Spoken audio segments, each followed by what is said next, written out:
ठीक है, तो आज हम ये यूपीएससी 2022 का जो पेपर आया था उसको डिस्कस करेंगे, देखेंगे कि क्या इसमें कौन से सेक्शन टफ थे, कौन से क्वेश्चन आपको छोड़ने चाहिए। एक्चुअल में क्या होता है कि आप पेपर को एक बार ही देखते हो ना, तो कुछ बच्चे होंगे जिन्होंने सेलेक्टिवली उनको कुछ इजी क्वेश्चन दिखे होंगे, ठीक है, उनको ऐसा लगेगा हाँ इस साल पेपर आसान आया, ठीक है। कुछ क्वेश्चन होंगे, कुछ बच्चे होंगे जिनको सेलेक्टिवली कुछ क्वेश्चन दिखे होंगे, उनको लगेगा पेपर टफ है। फिर और क्या हो सकता है, कुछ बच्चे होंगे जिन्होंने पेपर खोला होगा, उनका आते ही हिस्ट्री का क्वेश्चन आ गया, ठीक है, उस बच्चे का भी मोरल डाउन हो जाएगा, क्योंकि इस पेपर को जितना मैंने देखा अभी तक फर्स्ट लुक में, इसकी हिस्ट्री बहुत ज़्यादा टफ है। इसकी हिस्ट्री के 15-16 क्वेश्चन में से करने वाले क्वेश्चन सिर्फ 2 या 3 है, पूरे 15-16 क्वेश्चन में से, ठीक है। इसका मतलब इस पेपर को जो पास करेगा उसमें एक तो हिस्ट्री वाला कंपोनेंट रहेगा, जिस बच्चे की वो अच्छी हुई है वो ये पेपर निकाल पाएगा। दूसरा, इसमें एक पैटर्न चेंज हुआ है जिसमें वो मैच द फॉलोइंग वाले क्वेश्चन आए हैं नए, ठीक है, उसको भी हम देखेंगे, ठीक है। और बाकी जो सेक्शंस हैं इसकी, इकोनॉमी हो, इंटरनेशनल रिलेशंस हो, ज्योग्राफी हो, अब देखो, अब हर सेक्शन की तो मैं जिम्मेदारी नहीं ले सकता, एटलीस्ट जो मैं सेक्शन आपको पढ़ा रहा हूँ उसके बारे में हम बात कर सकते हैं, उसके लिए मैं आंसरेबल हूँ, ठीक है। क्या इकोनॉमी और ज्योग्राफी आपने पढ़ी नहीं है? पहले इकोनॉमी देखते हैं। पहला क्वेश्चन कह रहा है rapid financing instrument and rapid credit facility are related to the provisions of lending by which one of the following, ठीक है। देखो, पहला ऑप्शन कह रहा है एशियन डेवलपमेंट बैंक, दूसरा ऑप्शन कह रहा है इंटरनेशनल मॉनिटरी फंड, तीसरा ऑप्शन कह रहा है United Nation Environment Programme Finance Initiative, और लास्ट कह रहा है वर्ल्ड बैंक। आप देखो, आपको ये क्वेश्चन नहीं आता हो फॉर एग्जाम्पल, पर ये एक्चुअल में जो क्वेश्चन है वो है करंट अफेयर का, न्यूज़पेपर का क्वेश्चन है, ठीक है। ये क्वेश्चन जो है वो एक्चुअल में करंट अफेयर का क्वेश्चन है, न्यूज़पेपर का क्वेश्चन है। कौन सी न्यूज़ से रिलेटेड था? श्रीलंका वाली क्राइसिस से रिलेटेड था, ठीक है, इसीलिए ये क्वेश्चन आया था। कौन सी न्यूज़ से रिलेटेड था? श्रीलंका वाली न्यूज़, ठीक है। श्रीलंका वाली न्यूज़ में आपको पता है वहाँ पे जो भी श्रीलंका में चीज़ें चल रही थी और वहाँ पे जो भी डेट क्राइसिस हुआ है, उसके चलते उनको जो वर्ल्ड बैंक पैसे दे रहा है, IMF पैसे दे रहा है, इंडिया ने भी कुछ लोन में पैसा दिया, ठीक है, उस हिसाब से ये चीज़ पूछी गई थी। सीधी न्यूज़पेपर में लिखा हुआ था रैपिड फाइनेंस इंस्ट्रूमेंट, ठीक है, और आंसर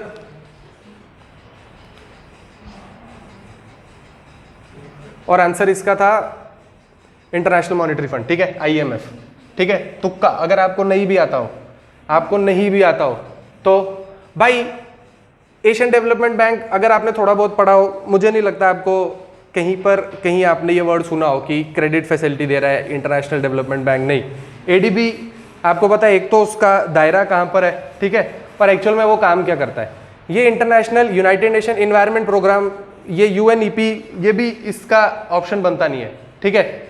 वर्ल्ड बैंक इसका ऑप्शन बनता नहीं है। ये आपको थोड़ा दिमाग लगाना था कि ठीक है, आपने एक्चुअल में ये वर्ड नहीं सुना होगा रैपिड फाइनेंस इंस्ट्रूमेंट, लेकिन अगर आप में इसको गेस वर्क से करना चाहते तो भी आपको इसको IMF पे मार्क करना था, ठीक है, क्योंकि ये वाला जो सवाल था वो न्यूज़ में था, ठीक है, ये न्यूज़ का सवाल है, ठीक है।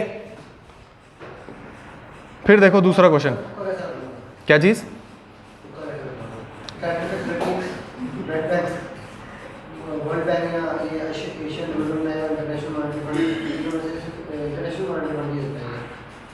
इंटरनेशनल मॉनिटरी फंड, हाँ, IMF देता है ना। मतलब ये चीज़ ये पूछी गई थी भाई कि अगर किसी नेशन में अचानक से दिक्कत हो जाए पैसों की, तो रैपिड फाइनेंस देना पड़े, तो कौन सी इंस्टीट्यूशन है जो मदद करता है? तो हमने पढ़ा है IMF मदद करता है हमेशा, है ना। अचानक से अगर किसी देश में कोई दिक्कत हो जाए और रैपिडली उसको फाइनेंस की जरूरत पड़े तो कौन मदद करता है? भाई IMF मदद करता है। वर्ल्ड बैंक का काम है कि डेवलपमेंट के लिए लोन देना, सॉफ्ट लोन देना। हाँ, इंडिया के क्राइसिस में भी हमने पढ़ा है IMF पूरा, है ना, कि वर्ल्ड बैंक कहाँ पे काम करता है भाई? डेवलपमेंट के लिए लोन देता है, लॉन्ग टर्म और सॉफ्ट लोन जिसको बोलते हैं कि उसका रेट ऑफ इंटरेस्ट कम होता है और जेस्टेशन पीरियड लंबा होता है ना, ठीक बात है। तो वो था नहीं, एशियन डेवलपमेंट बैंक, डेवलपमेंट भाई उसके नाम में डेवलपमेंट है, वो किसी डेवलपमेंट पर्पस के लिए पैसे देता होगा, ठीक है। दूसरा क्वेश्चन देखो आप क्या कह रहा है, दूसरा क्वेश्चन क्या कहता है, दूसरा क्वेश्चन कह रहा है with reference to the Indian economy consider the following statements, ठीक है। कह रहा है an increase in nominal effective exchange rate indicates the appreciation of rupee, ठीक है। सेकंड ऑप्शन कहता है an increase in the real effective exchange rate indicates improvement in trade competitiveness. Third option कहता है an increasing trend in domestic inflation relative to inflation in other countries is likely to cause an increasing divergence between near and rear, ठीक है। ये question जो है ये hard question है, इसको इकोनॉमी का एक हार्ड क्वेश्चन मानेंगे, ठीक है। क्यों? क्योंकि भाई पहले आपको ये चीज़ पता होनी चाहिए नॉमिनल इफेक्टिव एक्सचेंज रेट क्या है, फिर आपको ये रियल इफेक्टिव एक्सचेंज रेट पता होना चाहिए। पहले आपको क्वेश्चन समझ आना चाहिए, क्वेश्चन में क्या पूछना चाह रहा है। क्वेश्चन में कह रहा है कि अगर ये नॉमिनल इफेक्टिव एक्सचेंज रेट जो है वो इंक्रीज हो जाए तो इट इंडिकेट्स कि आपका रुपी जो है वो एप्रिसिएट हो रहा है। रुपी कैसे एप्रिसिएट होता था, याद करो, ये रुपी कैसे एप्रिसिएट होता था?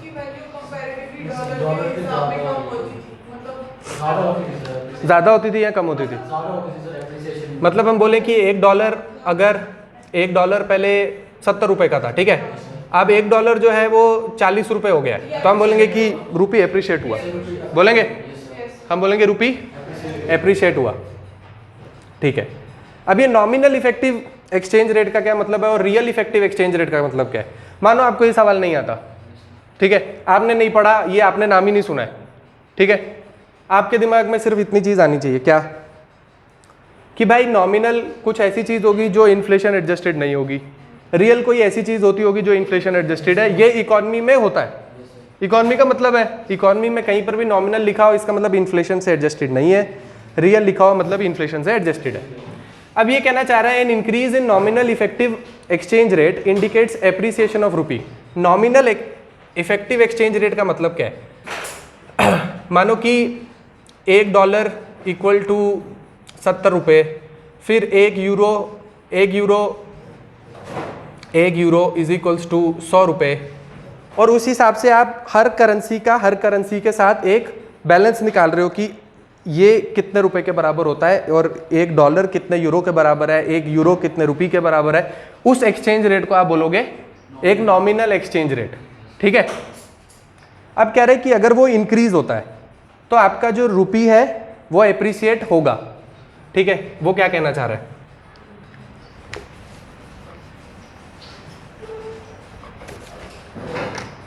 वो कह रहा है कि अगर आपका नीर एक्सचेंज रेट जो है इसी चल रहा है, वो कह रहा है अगर आपका एक्सचेंज रेट इंक्रीज हो रहा है तो आपका रुपी एप्रिसिएट होगा। मानो आपको ये चीज़ समझ नहीं आ रही, इसको रखो साइड में, वैसे होगा, ठीक है। इसका आंसर क्या है कि हाँ ये होगा। क्यों होगा भाई? आपका रुपी एप्रिसिएट कब होगा? जब, चलो इसको आप हटाओ, आप दूसरी चीज़ देखो। कह रहा है an increase in real effective exchange rate indicates improvement in trade competitiveness. आप ये वाली लाइन पकड़ो कि इसका मतलब क्या है, ठीक है। इंप्रूवमेंट इन ट्रेड कॉम्पिटिटिवनेस का मतलब क्या होता है कि आपका एक्सपोर्ट जो है वो इंक्रीज होगा और आपका इंपोर्ट कम होगा, ये इसका मतलब होगा क्या? अगर ये कह रहा है an increase in real effective exchange rate indicates improvement in trade competitiveness, बात ठीक है, ठीक है। मतलब इंप्रूवमेंट इन ट्रेड कॉम्पिटिटिवनेस मतलब आपका एक्सपोर्ट इंक्रीज होगा, इंपोर्ट कम होगा। इसकी हिंदी समझा रहा हूं, इसका मतलब क्या हो गया? आप मानो कभी आपका रुपी एप्रिशिएट होता था तो एक्सपोर्टर को मजा होता था या इंपोर्टर को? इंपोर्टर को। मतलब अगर आपका रुपी एप्रिशिएट हुआ है तो एक्सपोर्टर को तो मजा नहीं है। मतलब आपका ये ट्रेड कॉम्पिटिटिवनेस वाला आंसर तो ये नहीं बन सकता, ठीक है, ये तो नई बात हो सकती। क्यों? क्योंकि भाई इसका उल्टा है, इंपोर्टर को मजा होता है, एक्सपोर्टर, ये इंप्रूवमेंट इन ट्रेड कॉम्पिटिटिवनेस तो हो ही नहीं सकती। ये कब होगी? जब आप एक्सपोर्ट ज्यादा करोगे। एक्सपोर्ट आप ज्यादा कर ही नहीं रहे हो, आपका रुपी एप्रिसिएट हो गया और वो उल्टा आप इंपोर्टर को फायदा हो रहा है ना। ये चीज आपने पढ़ी है ना इकोनॉमी में, मैंने पढ़ाई है ना आपको क्लास में। तो मतलब इसका 2 वाला आंसर नहीं है। इस वाले क्वेश्चन में से आपको सिर्फ एक चीज पकड़नी थी। इस क्वेश्चन में कोई ये एक्सपेक्ट नहीं कर रहा है आपसे कि आपको ये नीर पता हो या रीर पता हो, कोई एक्सपेक्ट नहीं कर रहा है। लोग ये जिसने पेपर डाला है वो सिर्फ आपसे ये समझना चाह रहा है कि आपको ये पता है कि रुपी एप्रिसिएशन होने से इंपोर्टर को फायदा, एक्सपोर्टर को फायदा, ये चीज वो समझना चाह रहा था। ठीक है, ठीक है। आपको इसमें से 2 को करना था एलिमिनेट, और यहाँ से 2 को करना था एलिमिनेट, 2 को एलिमिनेट करना था, 2 को एलिमिनेट करना था, और इसका आंसर आना था सी। ठीक बात है, ठीक है। आप देखो पेपर में अगर आपको ये क्वेश्चन आया होता तो आप पक्का गलत करके आते, क्योंकि आपको नहीं समझ आता। ये 100% गारंटी है, इसीलिए पेपर मुश्किल होता है। क्या चीज़? इसीलिए आपको पेपर जो है वो मुश्किल लगेगा। फिर आप ये क्वेश्चन देखो, with reference to the Indian economy consider the following statements. कह रहे if the inflation is too high Reserve Bank is likely to buy government securities. आप याद करो कि मैंने आपको पढ़ाया है कि इन्फ्लेशन और डिफ्लेशन से लड़ने के लिए आरबीआई क्या करती है। आप बताओ, कह रहे हैं कि इन्फ्लेशन बहुत ज़्यादा है, इन्फ्लेशन बहुत ज़्यादा है, तो आरबीआई जो है वो खरीदेगा? नहीं खरीदेगा, है ना, नहीं खरीदेगा। तो आपका पहला वाला जो है, चलो ये आपने पहला ऑप्शन, आपने पहली स्टेटमेंट पढ़ी, आपको समझ आई क्या करना है। वो सेकंड स्टेटमेंट पढ़ो। If the rupee is rapidly depreciating RBI is likely to sell dollars in the market. आपने कुछ ऐसा अपनी इकोनॉमी की क्लास में पढ़ा है? भाई क्यों नहीं पढ़ा? मैंने पढ़ाया है। क्यों नहीं पढ़ाया है? मैंने नहीं पढ़ाया आपको। अरे अभी बताया था कि अभी हमारा रुपी गिर रहा था तो आरबीआई ने अपने फॉरेक्स रिजर्व में से बहुत सारा डॉलर बाहर निकाला ताकि रुपी एक हद से ज़्यादा डिप्रिशिएट ना हो। पढ़ाया था ना, पढ़ाया था। मतलब ये क्वेश्चन आप कर सकते हो, ये क्वेश्चन डुएबल था। ठीक है, थोड़ा तेज बढ़ेंगे और जो क्वेश्चन आपको मुश्किल लगेगा उसी को हम थोड़ा सॉल्व करने की कोशिश करेंगे। ऐसे तो 100 क्वेश्चन नहीं करवा पाएंगे। ये देखो, with reference to G20 common framework consider the following statement. It is an initiative endorsed by G20 together with the Paris club. ठीक है, और सेकेंड स्टेटमेंट है it is an initiative to support low income countries with unsustainable debt. ठीक है भाई, ये current affair का कोई क्वेश्चन है, ये कोई करंट अफेयर का क्वेश्चन है, G20 से रिलेटेड है। तो ये आपकी एक्चुअल में IR वाले पार्ट का क्वेश्चन है। ठीक है, ठीक है, ये इकोनॉमी का क्वेश्चन है नहीं, ये आपके IR वाले पार्ट का क्वेश्चन है। और इसका आंसर वैसे एक्चुअल में मुझे भी नहीं पता है, तो ये क्वेश्चन हम आगे स्किप करके आगे बढ़ेंगे। आप एक कॉपी में ऐसे करके बनाओ कि IR का आपको एक क्वेश्चन आया है और उसके आगे लिखो G20 का, ताकि आपको एनालिसिस में समझ आए कि आपको एक्चुअल में पेपर में क्या पूछा जा रहा है और आपको किस चीज़ पर ध्यान देना है। ठीक है, ठीक है, क्योंकि भाई इस बार के पेपर में 2 चीज़ें बहुत ज़्यादा भर के आई हैं। वो क्या है? एक इंटरनेशनल ऑर्गेनाइजेशन और दूसरा हिस्ट्री। हिस्ट्री में से 15-16 सवाल, और उसमें भी मिडिवल और एंशियंट के भी बहुत सारे सवाल आए हैं, 4-4, 5-5 सवाल आए हैं। ठीक है, ठीक है, तो वो चीज़ आपको देखनी पड़ेगी। बाकी पेपर हम देखते हैं और क्या आया है। देखो, with reference to the Indian economy what are the advantages of inflation index bond. मैंने आपको पढ़ाया, मैंने क्लास में भी पढ़ाया। सब बताओ, पढ़ाया कि नहीं पढ़ाया? मैंने इन्फ्लेशन इंडेक्स बॉन्ड पढ़ाया है नहीं पढ़ाया? पढ़ाया है।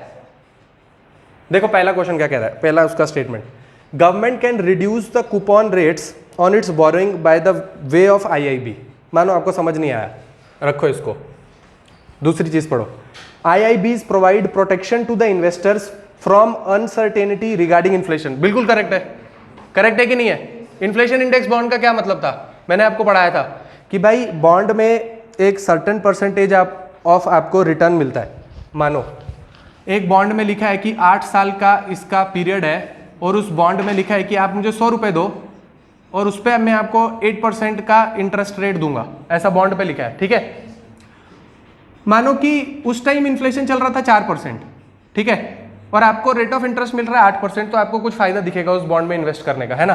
मानो कभी ऐसा हुआ कि इन्फ्लेशन चला गया 10% और आपको रेट ऑफ इंटरेस्ट मिल रहा है 8%, तो उसमें आपको कुछ फायदा है इस बॉन्ड में इन्वेस्ट करने का? नहीं। ठीक है, इस बॉन्ड में इन्वेस्ट करने का आपको फायदा नहीं हुआ। तो मैंने आपको कहा था इन्फ्लेशन इंडेक्स बॉन्ड क्या होता है कि वो इन्फ्लेशन से एडजस्ट करके जितने भी पैसे आपको कम पड़ रहे हैं उसी हिसाब से आपको एडजस्ट करके वो रिटर्न में ज़्यादा पैसे देते हैं। ऐसा मैंने आपको लूजली क्लास में बताया था। ठीक है,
सुनो,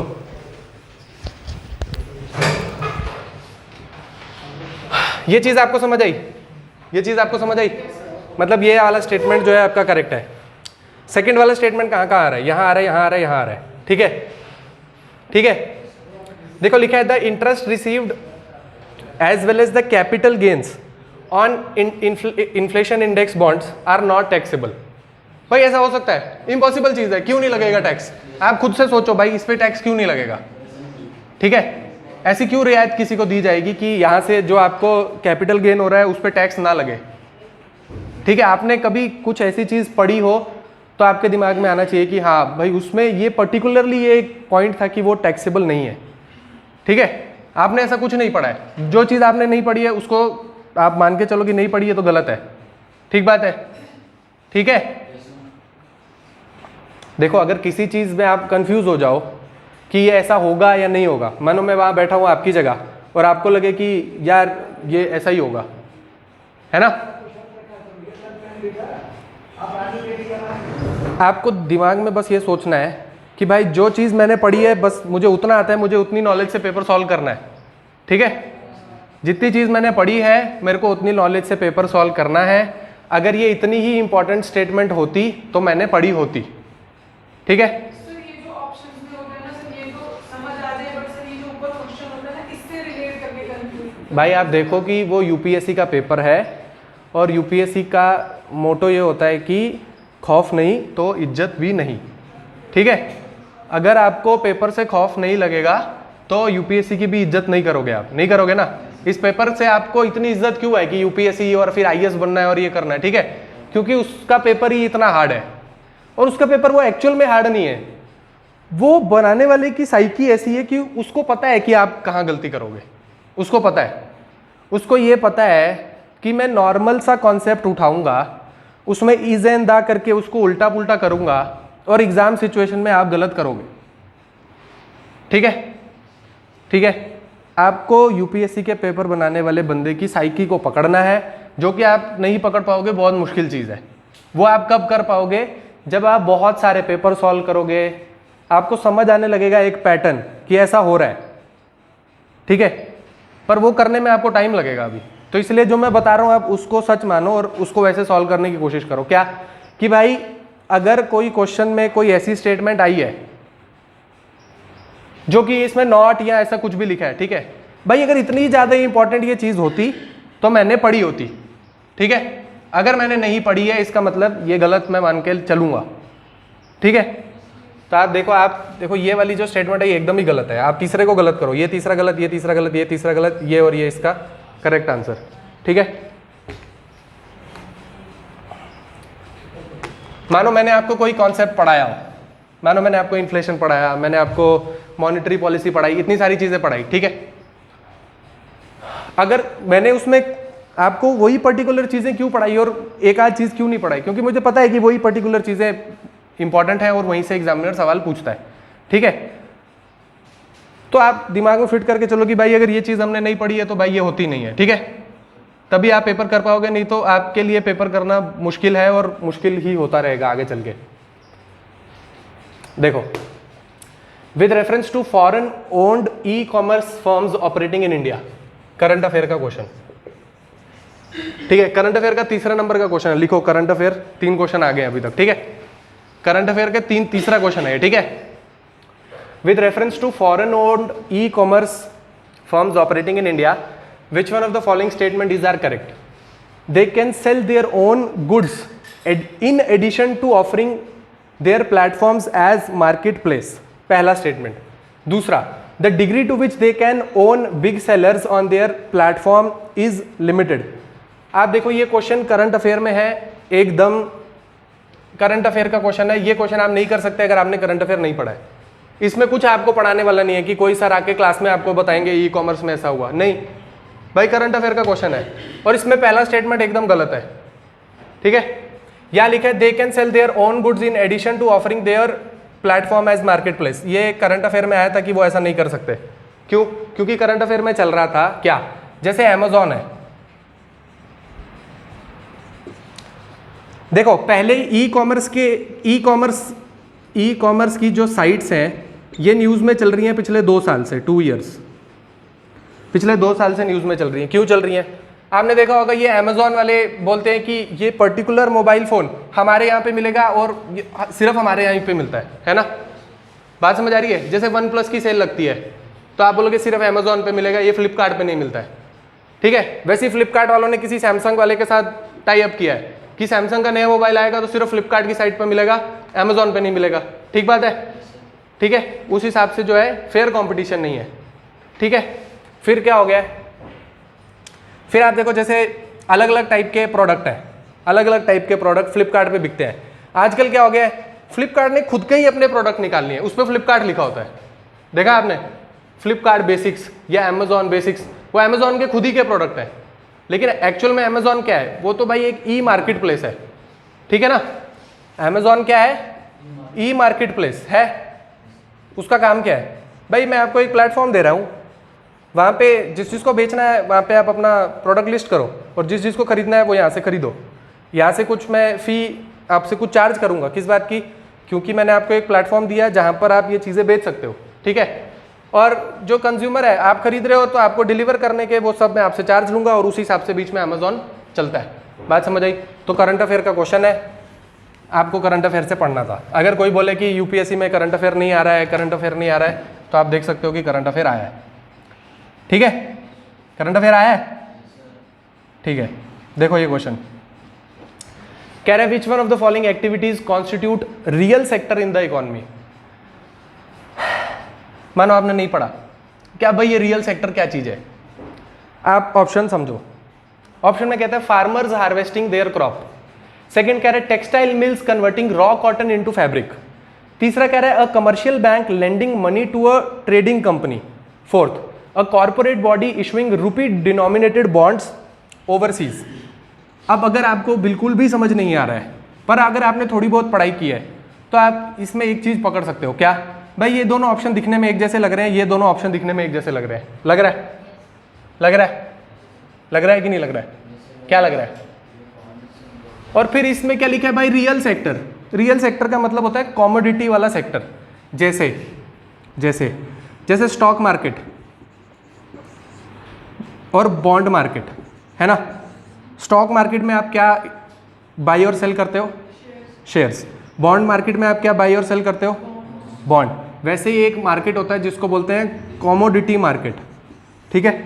कॉमोडिटी मार्केट, कॉमोडिटी मार्केट में क्या सेल होता है, कॉमोडिटीज़।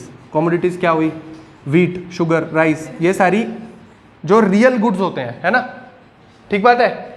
वो जिस उनकी खरीद करो जिस मार्केट में होती है उसको बोलते हैं कॉमोडिटी मार्केट। ये आपसे बोल रहा है कि real sectors of the economy कौन है, भाई अगर आपको समझ नहीं आ रहा तो आप पकड़ो कि भाई फार्मर हार्वेस्टिंग इट्स क्रॉप, कुछ रियल लग रहा है, कुछ फिजिकल क्वांटिटी लग रही है आपको, लग रही है। दूसरी चीज, textile mills converting raw cotton into textile into fabric, ये भी कुछ रियल फिजिकल क्वांटिटी लगती है। बाकी दो चीजें पढ़ो, कमर्शियल लैंडिंग मनी, कुछ नहीं, ये सिर्फ इनको क्वेश्चन बनाना था और उसको हार्ड बनाना था, तो ये वाली चीज की गई है। अगर आप थोड़ा सा दिमाग लगाते तो इसका आंसर आप 1 और 2 मार्क करके आ सकते थे, ठीक है। मैंने पेपर नहीं दिया ये, लेकिन फिर भी मेरे को समझ आ रही है, क्योंकि मेरे को पता है कि क्वेश्चन किस हिसाब से आया और कैसे इसको सॉल्व कर सकते हैं, ठीक है। जो नहीं मेरे को आएगा वो मैं भी नहीं आपके सामने करूंगा, क्योंकि मैं गलत आंसर थोड़ी बता दूंगा आपको, पर किस हिसाब से आप इसको अप्रोच कर सकते थे पेपर को, वो आपको बताया जा रहा है सिर्फ, ठीक है। क्योंकि आपका यूपीएससी का बैच है, तो आपको ऐसा नहीं लगना चाहिए कि सर आपने तो ये यूपीएससी का पेपर आया और डिस्कस नहीं किया, ठीक है। देखो, which one of the following situation best reflects indirect transfer often talked about in media recently with reference to India. Current affair का क्वेश्चन लिखो, करंट अफेयर का क्वेश्चन है, ठीक है। देखो क्या कह रहे हैं, इनडायरेक्ट ट्रांसफर, पहला ऑप्शन पढ़ो, an economy investing in a foreign enterprise and paying taxes to the foreign country on the profits arising out of its investment. कुछ लंबा चौड़ा है, समझ में भी नहीं आया क्या कहना चाह रहा है, ठीक है। सेकंड चीज पढ़ो, a foreign company investing in India and paying taxes to the country of its base on the profit arising out of its investment. मतलब ये कहीं पे वो प्रॉफिट शिफ्टिंग और वो वाली जो कंपनी होती है, याद है BEPS, base erosion and profit shifting वाला जो टॉपिक था, याद आया कि एक कंपनी अपना जो हेडक्वार्टर है वो किसी ऐसे टैक्स हेवन में बनाती है जहाँ पे उसको टैक्स कम देना पड़े, है ना, बात समझ आ रही है। उससे रिलेटेड कोई चीज़ है ये, यहाँ तक आपको समझ आना चाहिए कि हाँ ये उससे रिलेटेड टॉपिक से कुछ पूछ रहा है, ठीक है। थर्ड चीज, an Indian company purchases tangible assets in a foreign country and sell such assets after their value increases and transfer the proceeds to India। Indirect transfer हो सकता है, हाँ हो सकता है, आप सोच सकते हो कि हाँ ये चीज हो सकती है। फोर्थ ऑप्शन पढ़ो, a foreign company transfer shares and such shares derive their substantial value from assets located in India. देखो क्या कह रहा है, अ foreign company transfer shares and such shares derive their substantial value from assets located in India। तो हाँ यही चीज है भाई, ये कौन सी चीज है याद करो, ये वोडाफोन वाला और वो वाली सारे केस आपको याद है ना, ये वोडाफोन और वो ट्रांसफर प्राइसिंग वो वाले सारे केस याद है ना, ठीक है। ये उस वाले टॉपिक से करंट अफेयर का क्वेश्चन आपसे पूछा गया है, ठीक है, ठीक है। आपको क्या करना है, आपको करंट अफेयर पढ़ना है डेली, इसीलिए आपसे बोलता हूँ कि डेली न्यूज़पेपर उठाओ और न्यूज़ पढ़ो। अगर आप न्यूज़पेपर पढ़ोगे तो आप ये वाला क्वेश्चन कर पाओगे, नहीं करोगे तो अगर मैं एग्जाम में बैठा होता तो मैं क्वेश्चन कर दूंगा स्किप, ठीक है। फालतू की तुक्केबाजी नहीं करनी है, तुक्केबाजी अगर करोगे तो वो वाले सेक्शन में फंस के रह जाओगे जहाँ से आपको कोई नहीं निकाल पाएगा। आप हर साल नई स्ट्रैटेजी से जाके एग्ज़ाम दोगे, क्या स्ट्रैटेजी होगी, कुछ दिन पहले आपने पूरे साल पढ़ा और फिर आपको लास्ट के 2-3 महीने में बहुत स्ट्रेस होगा कि नहीं अब तो समझ नहीं आ रहा, अब सब भूल रहा है, क्या करें। फिर आप वो ऑनलाइन खोलोगे, कुछ डालोगे लास्ट 30 डेज स्ट्रैटेजी, है ना। फिर आप लास्ट 30 डेज स्ट्रैटेजी वो बोलेगा आप ये करो, ये करो, है ना। वो बोलेगा एटलीस्ट आपको 90 क्वेश्चन तो अटेम्प्ट करने चाहिए, है ना, ठीक है। वो कैसे आते हैं नई वीडियो में, क्या बोलते हैं, एटलीस्ट 90 क्वेश्चन अटेम्प्ट कर दो। कैसे कर दो 90 क्वेश्चन अटेम्प्ट, अगर आप उस स्ट्रैटेजी से जाओगे कि 90 क्वेश्चन अटेम्प्ट करना ही है, फिर आपकी गड़बड़ होगी पेपर में, ये पक्का बता रहा हूँ। घर से आप सोच के नहीं जा सकते कितने क्वेश्चन अटेम्प्ट करने हैं, ठीक है। पेपर को देख के आप सोच सकते हो कि कितने क्वेश्चन मुझे अटेम्प्ट करने चाहिए, कितने नहीं करने चाहिए, ठीक है। ये वाला क्वेश्चन देखो, कह रहा है with reference to expenditure made by an organisation और a company, which of the following statement is are correct. Acquiring new technology is capital expenditure. ठीक बात है, एकदम ठीक बात है। इस चीज में कुछ गलती लग रही है आपको, मुझे ये स्टेटमेंट 100% करेक्ट लग रही है। दो टाइप के एक्सपेंडिचर है, कौन से, रेवेन्यू एक्सपेंडिचर और कैपिटल एक्सपेंडिचर। अभी पढ़ाया कुछ दिन पहले। आप किसी टेक्नोलॉजी को एक्वायर कर रहे हो, मतलब आपने कोई फिजिकल चीज आपने खरीदी, ठीक है, और आप फिर उससे कोई चीज करोगे, तो ये एक टाइप का कैपिटल एक्सपेंडिचर है। दूसरी चीज, debt financing is considered capital expenditure while equity financing is considered revenue expenditure. देखो मैंने आपको डेट फाइनेंसिंग भी पढ़ाया है, मैंने आपको इक्विटी फाइनेंसिंग भी पढ़ाया है, पढ़ाया है कि नहीं पढ़ाया है? पढ़ाया है? नहीं, आप देखो मैंने आपको डेट फाइनेंसिंग पढ़ाया है, मैंने आपको इक्विटी फाइनेंसिंग पढ़ाया है। डेट फाइनेंसिंग क्या था? आप कर्जे में कहीं से पैसा लेके आ रहे हो। इक्विटी फाइनेंसिंग क्या था? आपने अपने कंपनी के शेयर किसी को इशू किए और वो वाला बंदा जो है वो मेरी कंपनी का शेयर होल्डर बन गया। ठीक है, आपको भी इस क्वेश्चन में समझ नहीं आ रहा कि गलती क्या है?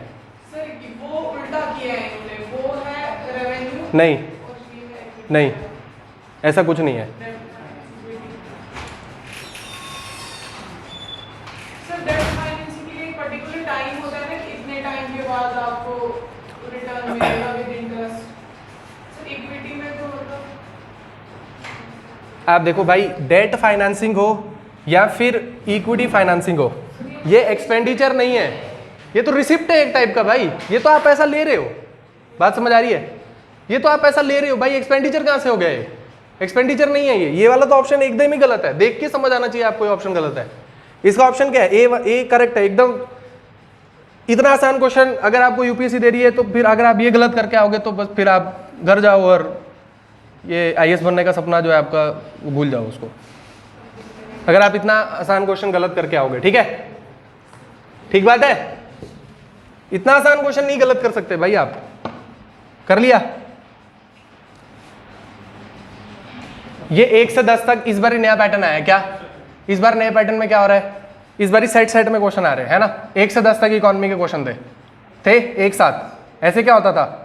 एक इकोनॉमी एक हिस्ट्री, ऐसे, है ना? इस बार क्या 1 से 10 इकोनॉमी, अभी 11 से 20 तक शायद फिर पॉलिटी के क्वेश्चन है, फिर इकोनॉमी वापस आएगी 70 से 80 के बीच में है शायद मेरे ख्याल से। ठीक है, ठीक है, अभी आया है तो एक बार ही पढ़ते हैं कि क्या है।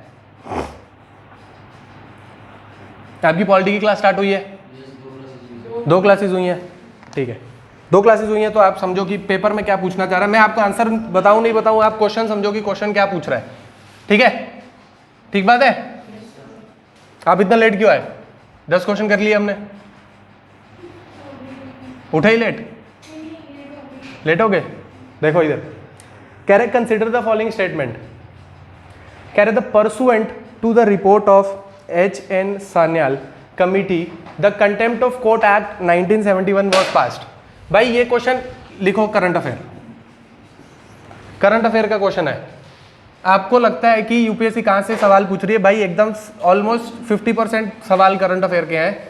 बात ये है कि वो करंट अफेयर से उन्होंने स्टैटिक का क्वेश्चन उठाया है। फॉर एग्जाम्पल कोई चीज़ करंट अफेयर में थी, contempt of court current affair में चल रहा था बहुत दिनों से, सुप्रीम कोर्ट का कंटेम्प्ट ऑफ कोर्ट बहुत देर से न्यूज़ में चल रहा था, इसलिए ये क्वेश्चन पूछा गया है।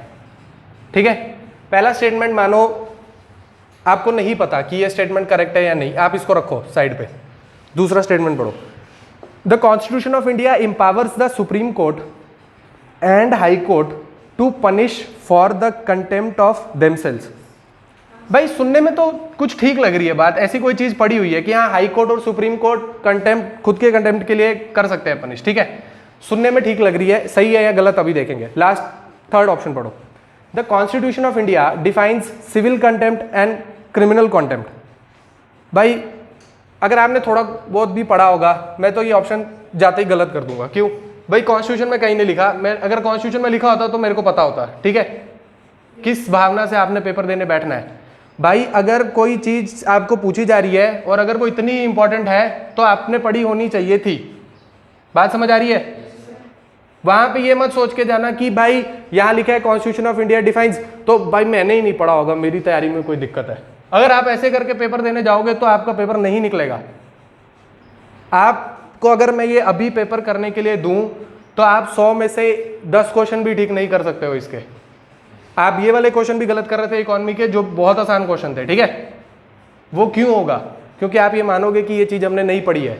आपने ये नहीं मानना है, आपने कितना भी पढ़ा हो, पहला अटेम्प्ट हो, आपने ये मान के जाना कि जितना मैंने पढ़ा है बस उतना ही होता है, बस उसी से मैं पेपर दूंगा।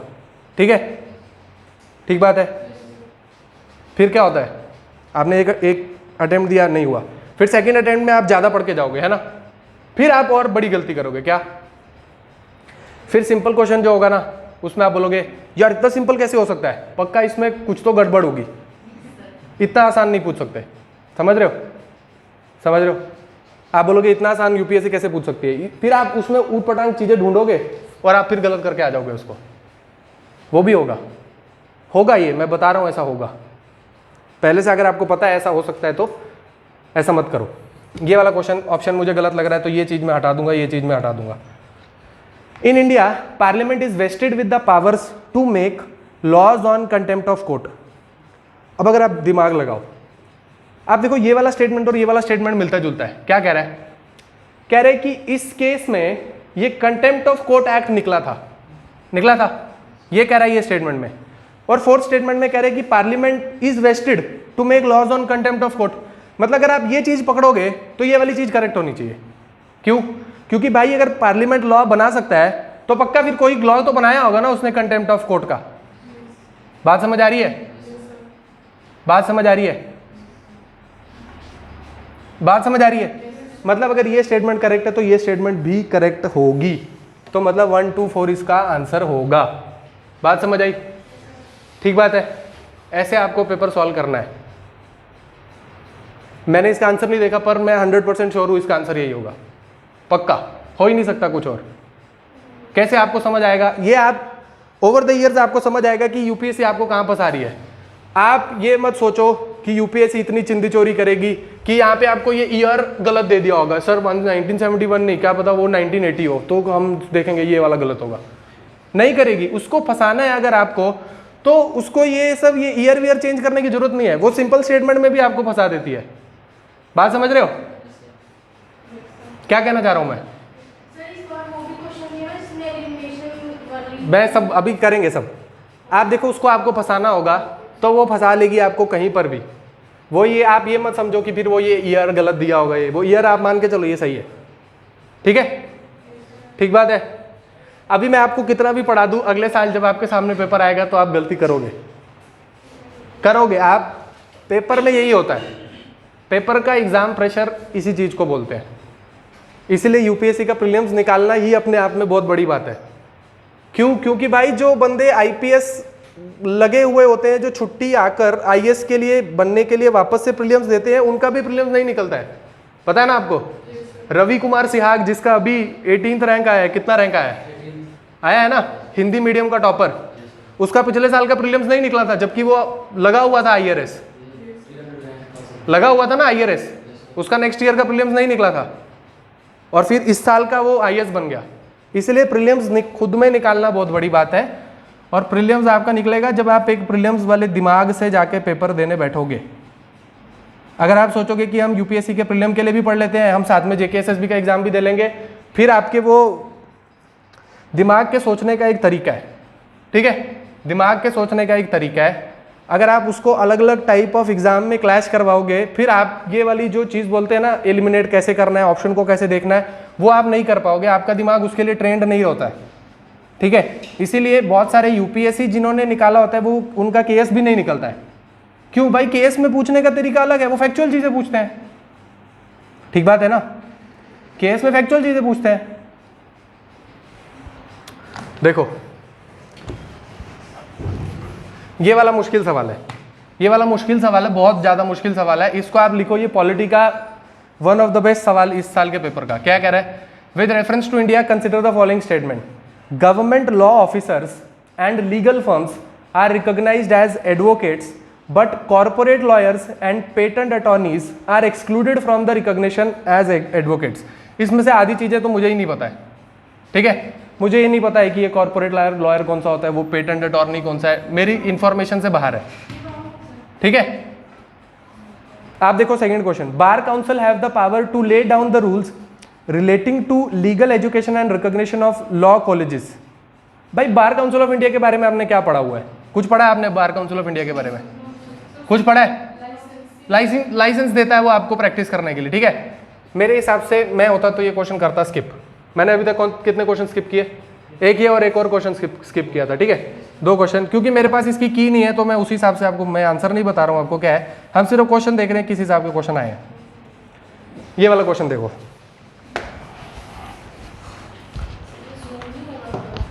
जूम करना है, लो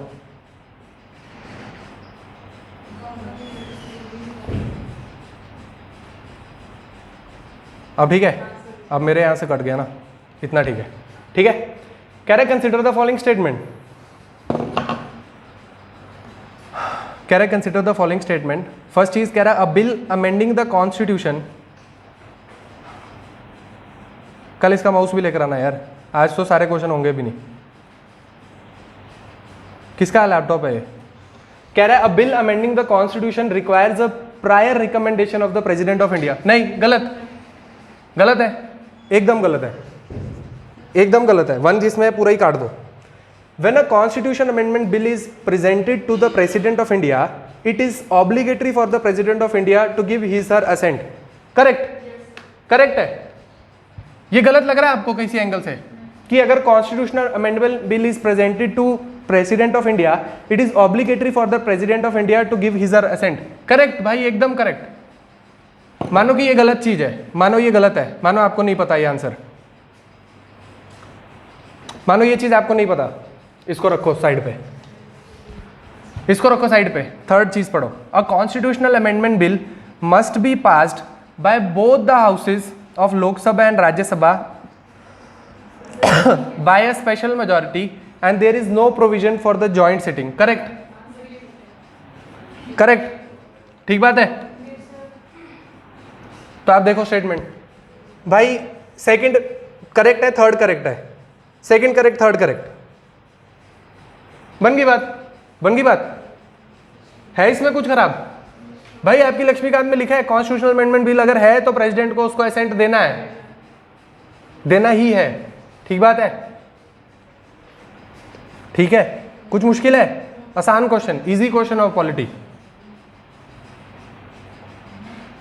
ये क्वेश्चन देखो, the constitution of India classifies minister into 4 ranks, cabinet minister, minister of state with independent charge, minister of state and deputy minister.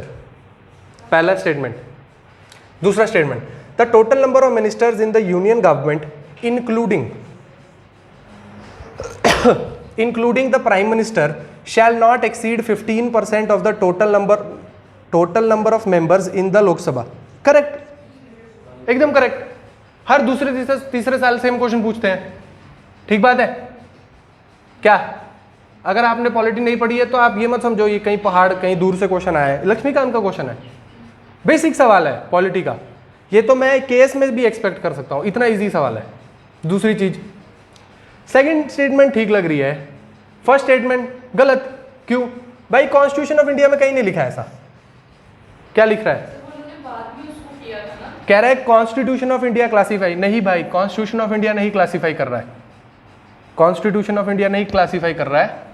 ये तो एक टाइप का, आपको नहीं भी पता भाई, आप मान के चलो कॉन्स्टिट्यूशन में नहीं लिखा है, किसी एक्ट से आया होगा या फिर कोई कन्वेंशन होगा, ये तो कुछ वैसे कोई चीज होती होगी, ठीक है, ठीक बात है। अगर कॉन्स्टिट्यूशन में होता तो आपने पढ़ा होता, आपको ये मान के चलना है क्या, क्या चीज कि अगर कॉन्स्टिट्यूशन में होता तो हमें पता होता, ठीक बात है क्या? हंस क्यों रहे हो भाई? क्या हो गया? आपको लग रहा है यार मुश्किल था, हमने अंदर से जो सवाल इसका आंसर सोचा था गलत निकला, यही देखो question, which of the following is are exclusive power of the Lok Sabha. कह रहे सिर्फ लोकसभा के पास इसकी पावर्स है। इसको थोड़ा सा ऐसा सीधा करने की कोशिश करो, दिख नहीं रहा है मुझे लग रहा है, थोड़ा और पास लाओ, पास थोड़ा घुमाओ इस साइड, थोड़ा और घुमाओ, हाँ बस ठीक है, ऐसे रखो। लिखो which one of the following is are exclusive powers of the Lok Sabha. कह रहे to ratify declaration of emergency. गलत भाई, इमरजेंसी रेटिफाई करने के लिए लोकसभा भी चाहिए, राज्यसभा भी चाहिए, क्या बात, ठीक बात है। इमरजेंसी के लिए लोकसभा राज्यसभा दोनों चाहिए। आपने पेपर दिया है मुझे लग रहा है यूपीएससी का, देकर आए हो? वो देकर आए हो, इसलिए वो उनको ज्यादा दिक्कत हो रही है। मैंने यार क्या हो गया ऐसा? आप देखो ये अगर to ratify declaration of emergency, नहीं भाई गलत, लोकसभा राज्यसभा दोनों। To pass motion of no confidence against the council of minister, correct, सही बात। To impeach the president of India, गलत, टू ओनली, करेक्ट। आसान सवाल, इजी, लो हैंगिंग फ्रूट। गलत करके आओगे तो घर पे जाओ और कमरे में बंद कर लो खुद को और बाहर मत निकलना जब तक लक्ष्मीकांत 3 बार रिवाइज ना करो।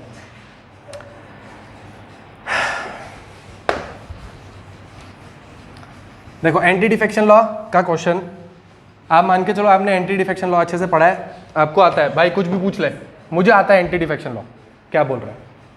कह रहा है the law specifies that a nominated legislator cannot join any political party with in 6 months of being appointed in the house. गलत भाई, उल्टा कर सकता है, नहीं बात समझो भाई। कह रहा है कैनॉट ज्वाइन, भाई कैन ज्वाइन है ये, क्या? हाँ, एंटी डिफेक्शन लॉ में क्या लिखा है कि अगर कोई बंदा नॉमिनेट होके आ जाता है, लिखा है the law specifies that a nominated legislator can not join any political party with in 6 months of being appointed in the house. उल्टा भाई 6 months में अगर वो नॉमिनेट होकर किसी हाउस में गया है तो विद इन 6 months वो किसी पॉलिटिकल पार्टी को ज्वाइन कर सकता है, ये लिखा हुआ है। ठीक बात है, फिर नहीं कर सकता। ठीक है, इधर क्या लिखा है? With in 6 months।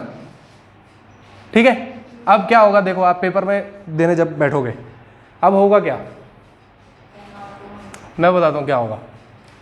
आपने ये पेपर खोला, आपको दिखेगा यार कितने मुश्किल सवाल हैं, कुछ नहीं हो रहा है, कितना मुश्किल सवाल है, बहुत कठिन पेपर आ गया।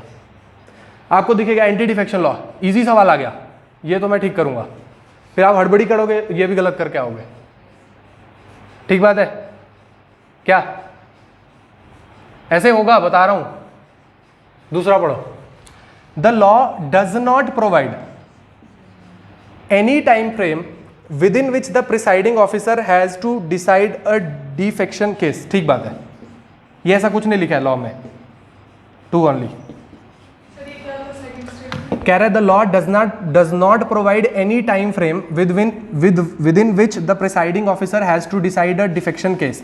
मतलब उस लॉ में कोई टाइम लिमिट नहीं लिखी है कि इतनी देर में आपको जो है डिफेक्शन के ऊपर रिजल्ट देना है। मतलब अगर किसी ने पार्टी चेंज की है, ऐसा ऐसा किया है, तो उसको इतने with in this time frame आपको पार्टी से निकाल देना है या कोई भी डिसीजन देना है। ठीक बात है, ऐसा नहीं लिखा है भाई।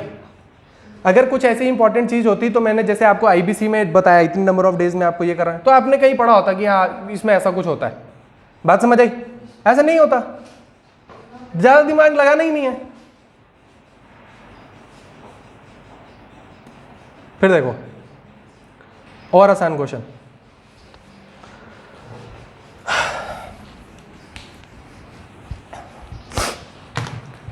कह रहा था attorney general of India and solicitor general of India are the only officers of the government who are allowed to participate in the meeting of the parliament of India. पढ़ने में ठीक लग रहा है, लेकिन वो ओनली लिखा है तो मेरे थोड़ा रेड ऐसा बजेगा दिमाग में कि नहीं साइरन गलत हो सकती है स्टेटमेंट। ठीक है, दूसरी स्टेटमेंट पढ़ते हैं। According to the constitution of India the attorney general of India submits his resignation when the government which appointed him resigns. गलत। और ये वाली स्टेटमेंट अगर मेरे को, अब ये 50-50 वाला केस आ गया भाई, 50-50 केस में आपको क्वेश्चन अटेम्प्ट करना है। ठीक बात है, 50-50 केस में आपको क्वेश्चन अटेम्प्ट करना है। मैं इसको गलत मानूंगा, इसका लगाऊंगा नीदर 1 and 2।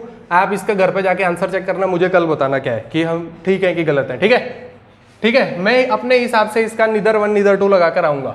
अगर मैं एग्जाम में बैठा होता तो आप लिखो आंसर नंबर, क्वेश्चन नंबर क्या है ये, क्वेश्चन नंबर 17। जाके किसी कीवी से चेक करना कि क्या आंसर इसका दे रहे हैं। ठीक है ना। देखो क्वेश्चन नंबर 18, हम कोशिश करेंगे कि 50 सवाल आज कर पाए, 50 कल पाए। ठीक है, क्योंकि ज्योग्राफी तो आपकी मैं कभी भी स्टार्ट करवा दूंगा, लेकिन पेपर आपका डिस्कस होना चाहिए, है ना क्या? या फिर 50 डिस्कस करते हैं, छोड़ो बाकी 50 आप खुद कर लेना। क्या कर लोगे? देखो 18th क्वेश्चन एकदम बच्चों वाला सवाल, easy category of question, easy category of question. क्या कह रहे हैं भाई, रिट के बारे में हर दूसरे बंदे को पता होगा, जो हर बंदे को पता है जो यूपीएससी की तैयारी कर रहा है। अगर आपको रिट्स नहीं आती, आप लायक नहीं है कि आप यूपीएससी का फॉर्म भरें। अगर आपको रिट्स नहीं आती, पहला चीज क्या बोल रहा है, mandamus will not lie against a private organisation unless it is entrusted with public duty. मुझे एकदम करेक्ट लग रहा है, एकदम करेक्ट चीज लग रही है जहां तक मुझे लग रही है। मैं नहीं बता रहा कि गलत है या सही है, मुझे करेक्ट लग रही है। मैं इसको मान के चलूंगा कि हाँ ठीक है, मुझे ठीक लगती है। और बाकी चीजें देखो, मैंडेमस विल नॉट लाई, पहले आप मैंडेमस वाली रीट बताओ क्या होती है। नहीं, वी कमांड नहीं, मतलब क्या होता है?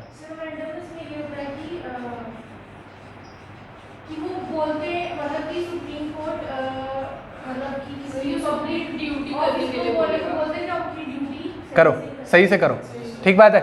मैंडेमस, ठीक है। Mandamus will not lie against a company even though it may be a government company. भाई मुझे कुछ समझ नहीं आ रहा, रुकता हूँ, सोचता हूँ बाद में। Any public minded person can be a petitioner to move to the court to obtain a writ of quo warranto. पहले आपको को वारंटो पता होना चाहिए, बताओ। बाय व्हाट अथॉरिटी आप इस जगह पे बैठे हो, है ना? बाय व्हाट अथॉरिटी आप इस जगह पे बैठे हो। कह रहा है any public minded person can be a petitioner to move to the court to obtain the writ of quo warranto. मेरे हिसाब से मुझे ठीक लग रही है, मेरे हिसाब से। मैं सोचता हूँ कि इसके क्या ऑप्शन बन सकते हैं। हाँ, आम जनता मान लो, ठीक है। अब मैं देखता हूँ एक बार इसके ऑप्शन क्या है। मेरे दिमाग में जो बैठ रही है फिट गेम, उसके हिसाब से इसका कोई ऑप्शन बनता है। मैं बोलता हूँ कि थर्ड ठीक है, फर्स्ट ठीक है। 1-3 कोई ऑप्शन है? मुझे 1-3 ऑप्शन लग रहा है, मुझे 1-3 ऑप्शन लग रहा है। आप जाके की में चेक कर लेना, क्या पता मेरा भी गलत हो सकता है, ठीक है, पर मुझे ऐसा लगता है। तो आप देखो कि रिट के ऊपर क्वेश्चन पूछा गया है, और ये रिट के ऊपर क्वेश्चन क्यों पूछा गया है मैं बताता हूँ आपको। ये भी करंट अफेयर का क्वेश्चन है, ये करंट अफेयर का क्वेश्चन है। कहाँ गया ये? रिट वाला ही है क्या? नहीं, वो करंट अफेयर का क्वेश्चन था, क्योंकि किस, मैंने नीदर ही बोला था ना, नीदर 1 2 नीदर 1 नॉट 2 बोला ना।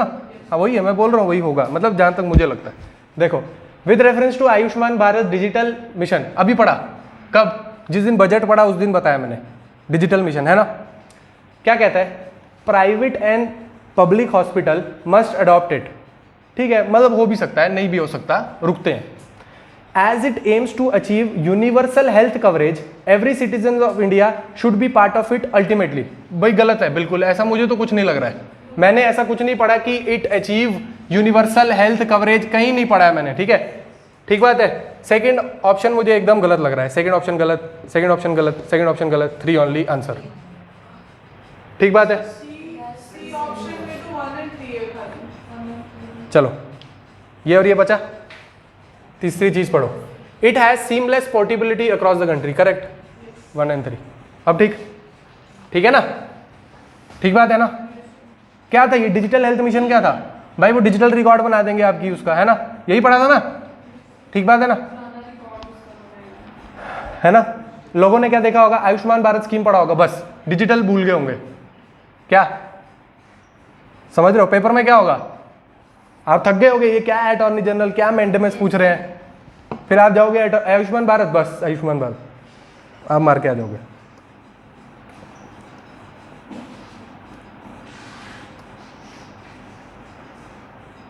आ जाओ।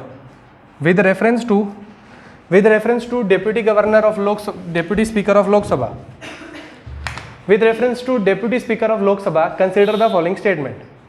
As per the rules of procedure and conduct of business in Lok Sabha, the election of deputy speaker shall be held on such a date as speaker may fix. Correct, बिल्कुल correct option. क्यों भाई? बिल्कुल current affair का question है। हमारे इस लोकसभा में deputy speaker की सीट बहुत देर से खाली पड़ी है, और उस पर इलेक्शन करवाओ, उस पर किसी को बिठाओ, ये न्यूज़ में चल रही है, न्यू करंट अफेयर, ठीक है। अगर नहीं पढ़ा है तो फिर आपको पता ही है ना। पहला स्टेटमेंट करेक्ट। दूसरा statement, there is mandatory provision that the election of candidate as deputy speaker of the Lok Sabha shall be from either the principal opposition party और द रूलिंग पार्टी। भाई ऑपोजिशन पार्टी तो सुना है, ये और द रूलिंग पार्टी कुछ सुना नहीं है, समझ नहीं आ रहा है हमें, रखते हैं इसको डाउट में। The deputy speaker has the same power as of the speaker when presiding over the sitting of the house and no appeal lies against his ruling. Correct, एकदम करेक्ट। क्या बोलना चाह रहा है भाई, स्पीकर की जगह जब डिप्यूटी स्पीकर बैठा होगा उस कुर्सी पे तो सेम पावर एंजॉय करेगा जैसे स्पीकर करता है। करेक्ट बात है भाई, इसमें क्या है कुछ गलती? गलत करके आए आप? याद ही नहीं आ रहा? एलिमिनेशन, हम भी एलिमिनेशन से कर रहे हैं, देखो आपको याद आ जाएगा क्या किया आपने। फिर क्या कह रहा है? कह रहा है deputy speaker has the same power. ठीक है, थर्ड करेक्ट है और फर्स्ट करेक्ट है। मैं अभी तक क्या बोल रहा हूँ, फर्स्ट और थर्ड है ना। अब ये हो सकता है ये, और सेकंड तो गलत है, तो 1 and 3 आ गया। ये भी देख लो। The well established parliamentary practice regarding the appointment of deputy governor is that the motion is moved by the speaker and duly seconded by the. कुछ बकवास, कुछ भी नहीं, इसका मतलब ही कुछ नहीं है। ठीक बात है।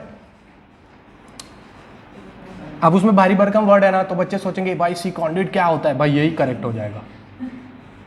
उनको पता है भाई आपको अंग्रेजी कम आती है, वो ऐसे सवाल ऐसे वर्ड डालते हैं वो।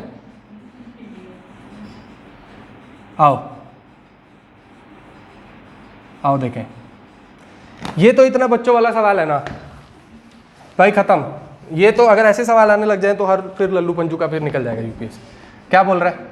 कह रहे among the following crops which one is the most important anthropogenic source of both methane and nitrous oxide? Rice है ना। अगले ऑप्शन, अगले क्वेश्चन में उसका आंसर भी दिया, rice, system of rice intensification, है ना, दिया है ना। राइस आंसर है उसका। क्या पता है ना आपको कैसे कैसे होगा राइस आंसर? पानी जमा रहता है, पानी जमा रहता है, एनारोबिक हो जाता है वो। पानी जमा रहेगा तो ऑक्सीजन खत्म हो जाती है, उस हिसाब से मीथेन निकलती है। क्या बात, ठीक है। आ जाओ अगला सवाल। अब आपको लग रहा है पेपर मुश्किल है ही नहीं भाई, मुश्किल पेपर। सर ऐसे एक्सप्लेन अगर कोई कर दे वहां पे, ऐसे एक्सप्लेन थोड़ी करेगा कोई। देखो क्या कह रहा है, system of rice intensification of cultivation in which alternate wetting and drying of rice field is practice results in. कह रहा है कि भाई आप नॉर्मली जब उगाते हो राइस तो पूरा टाइम उधर मत पड़ो।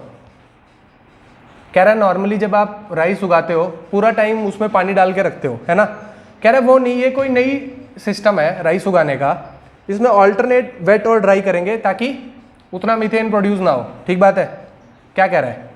कह रहा है अगर ऐसा करें तो उससे क्या होगा, रिड्यूस्ड सीड रिक्वायरमेंट हो सकती है, मे बी हो सकती है, may be reduced methane production, ये तो पक्का ही होगी, सेकंड करेक्ट है। थर्ड, रिड्यूस्ड इलेक्ट्रिसिटी कंजम्पशन, ये भी ठीक है, फर्स्ट भी ठीक है। 1 2 3 आंसर होगा इसका। आप चेक करके देखना इसका आंसर, ठीक है। क्यों क्यों है ऐसा भाई? सुनो, इसका आंसर क्यों है, इसका आंसर क्यों है, इसका आंसर क्यों है, सुनो ना पहले। इसका आंसर 1 2 3 क्यों मार्क किया जा रहा है? क्योंकि भाई ये ऐसी टेक्नोलॉजी है जितना जो अभी आगे चल के डेवलप होगी, ठीक है। तो आप ऐसे नहीं बोल सकते कि ऐसा नहीं होगा, ऐसा हो भी सकता है। ये करंट अफेयर का क्वेश्चन है। अगर आपको नहीं आता है तो आप छोड़ देना, अगर आपको नहीं आएगा तो आप छोड़ देना। आप अगर आपको, हाँ तो मैंने ऑप्शंस देखे कि सारे एक ही तरफ जा रहे हैं, सारे की तरफ जा रहे हैं, मतलब सारे रिड्यूस्ड लिखा है इसलिए, मतलब एक ही तरफ इशारा कर रहे हैं। हाँ सब में एक ही तरफ इशारा है। और बिल्कुल यार एकदम करेक्ट है ये आपको। क्या चीज़?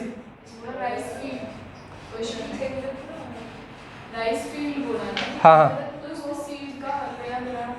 हाँ, उसका ये कहने का मतलब क्या होगा ना कि भाई अगर आप एक पर्टिकुलर टाइप की नॉर्मल फॉर्म, मतलब पुराने टाइप की आप एग्रीकल्चर करते थे तो उसमें ज़्यादा पानी के हिसाब से कुछ चीज़ें ख़राब हो जाती होंगी, वैसा कुछ होता होगा। तो अल्टरनेट वेट और ड्राई करोगे तो जो चीज़ें सड़ भी जाती होंगी वो वाली चीज़ें भी बच जाएंगी, तो कम सीड में भी आपकी ज़्यादा प्रोडक्टिविटी हो जाती होगी, ठीक है। उसका ये कहने का मतलब होगा, ठीक है।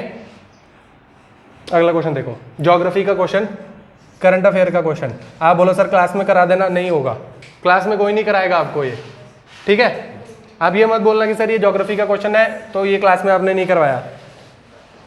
भाई ये करंट अफेयर का क्वेश्चन है। कह रहे which one of the following lake is West Africa has become dry and turned into a desert. देखो देखो देखो सुनो सुनो, ये वाली सेक्शन हम ना अभी कर नहीं रहे, ये इसको छोड़ दो आप, इसको आप छोड़ दो। क्यों छोड़ दो? क्योंकि पहले हम ज्योग्राफी पढ़ लेंगे, फिर मैं आपको बताऊंगा। इसको कर सकते हैं, आसान क्वेश्चन है, इसका आंसर बी है। अगर आपको बी आंसर नहीं पता होता, ये करंट अफेयर का सवाल है, इसका आंसर बी है। अगर आपको नहीं पता होता, आपको देखना था विक्टोरिया नहीं है क्योंकि वो वेस्ट अफ्रीका है नहीं, ठीक है। उसके बाद ये वाला भी नहीं है और ये वोल्टा भी नहीं है, वोल्टा तो है ही नहीं। इसमें और इसमें फर्क पड़ सकता था, फिर आप 50-50 में तुक्का मार सकते हो, अगर 50-50 हो तभी। उससे ज्यादा अगर आपको 3 में नहीं पता चल रहा है फिर नहीं मारना था, ठीक है। ठीक है, सुन रहे हो? फिर ये देखो, Gandikota canyon of south India has created by which one of the following river. Classic question of UPSC, ठीक है, ठीक है। नहीं दिख रहा? आप उधर आओ, उस साइड आ जाओ, उस वाले चेयर पे आओ। क्या कह रहा है? गंडीकोटा कैनियन। आप एक चीज पकड़ो, क्या कह रहा है? गंडीकोटा कैनियन। कैनियन पता है आपको क्या होता है? ग्रैंड कैनियन सुना है ना? ग्रैंड कैनियन है ना? किस कहाँ से बनने वाला लैंडफॉर्म है? रिवर से बनने वाला एक लैंडफॉर्म, कि जब रिवर माउंटेन को कट करती है तो बीच में एक कैनियन बनाती है ना, ऐसे बीच में से रिवर निकलती है। हम देखेंगे ज्योग्राफी में क्या है, ठीक है। आप देख लेना, ये करंट अफेयर का क्वेश्चन था। करंट अफेयर नहीं है, बिल्कुल स्टैटिक क्वेश्चन है, स्टैटिक नॉलेज का क्वेश्चन है, स्टैटिक नॉलेज का क्वेश्चन है। आंसर है पेन्नार रिवर, आंसर है पेन्नार रिवर, ठीक है। अब देखो ये क्वेश्चन अगर किसी को इजी बनाना हो, अगर इसको इजी बनाना हो तो ये क्वेश्चन इजी भी बन सकता था, पर ये क्वेश्चन टफ बनाया गया है। कैसे? ऑप्शन से टफ हुआ है, ऑप्शन से टफ हुआ है। नहीं तो अगर इसमें गंडीकोटा लिखा है तो मैं सोचूंगा यार साउथ का नाम लग रहा है, कोई साउथ की रिवर होगी, मानो कोई बाकी सारी नॉर्थ की रिवर लिखी हो, फिर मैं क्या पता पहुंच जाऊं कि हाँ ये गंडीकोटा पेन्नार रिवर होगी। पर इसमें क्योंकि कावेरी और तुंगभद्रा ये सारी आसपास की रिवर है, ठीक है, इसलिए आपको पता होना चाहिए। गंडीकोटा एक्चुअल में बैंगलोर के पास है, ये बैंगलोर सिटी के पास एक छोटा सा विलेज है, वहां पर ये गंडीकोटा कैनियन है, ठीक है।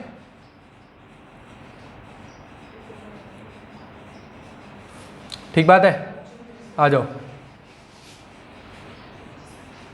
कहां पर है? आपने नहीं पढ़ा है अभी ज्योग्राफी, कोई बात नहीं, हम करने की कोशिश करेंगे। आपको खुद ही याद आ जाएगा, जब हम क्लास में ज्योग्राफी पढ़ेंगे तो आपको याद आ जाएगा कि भाई ये क्वेश्चन तो यूपीएससी में आया था। ठीक बात है। क्या कह रहा है? कह रहा है पीक है और कुछ माउंटेन बता रहा है कि किसके साथ जुड़ी है।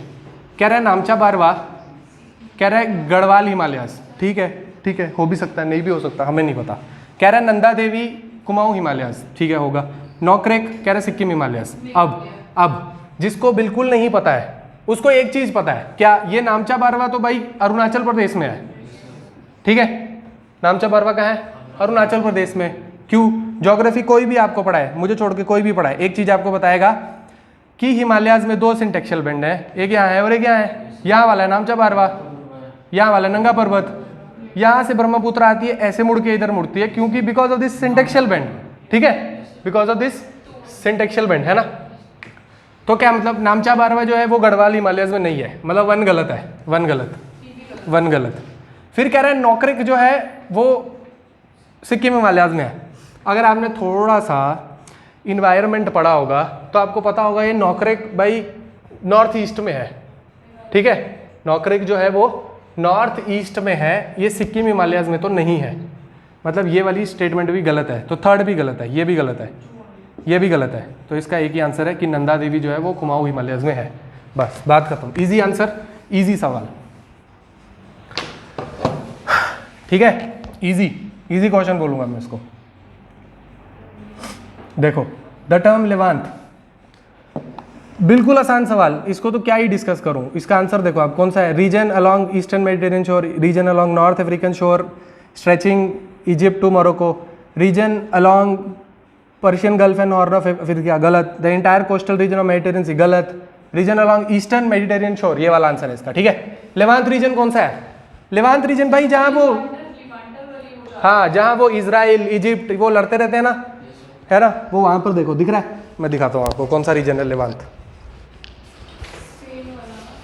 ये यहाँ पर दिख रहा है आपको, ये वाला रीजन दिख रहा है, ये इजिप्ट का यहाँ का हिस्सा और ये इजराइल का यहाँ का हिस्सा, ये दिख रहा है। ये जहाँ से ये सी मेडिटेरियन सी, ये रेड सी से जुड़ेगी, यहाँ पर दिख रही है ये वाला बीच का जो छोटा सा हिस्सा है वो है लेवांत, ज्योग्राफी का क्लासिक क्वेश्चन, कुछ इसमें लंबा चौड़ा कुछ करने की जरूरत नहीं है।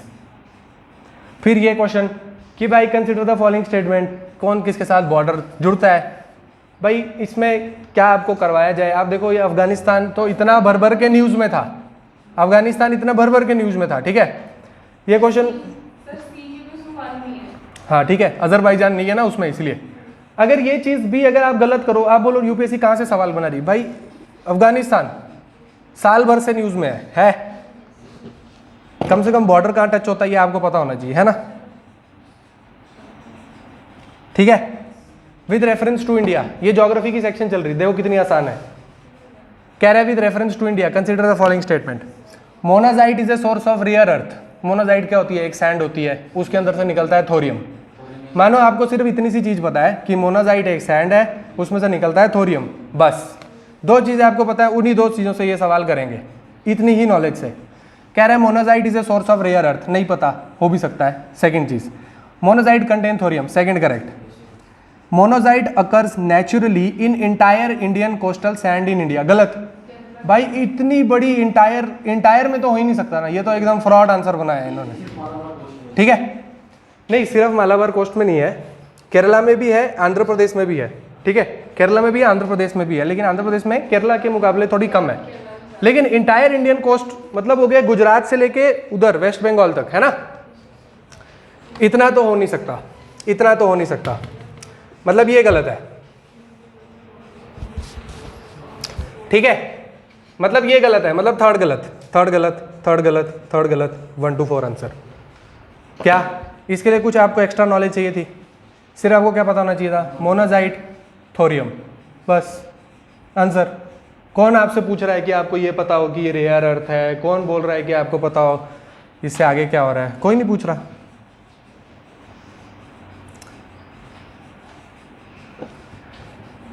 कह रहे हैं in northern hemisphere longest day क्या होता है, लॉन्गेस्ट डे को क्या बोलते हैं, समर सॉल्स्टिस बोलते हैं। कब होता होगा, 21 जून। तो कब होता है, क्या लिख रहा है, तो sir first half, second half of the month, second half of the month, ये वाला है ना, सेकंड हाफ को मंथ हो गया, इजी सवाल।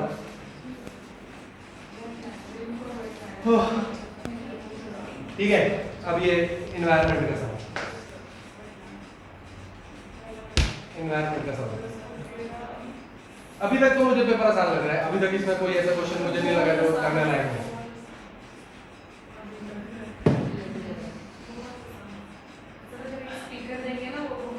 क्या होगा, स्पीकर भी देंगे ना वो, क्या स्पीकर, कौन सा स्पीकर, देंगे कान में लगाने के।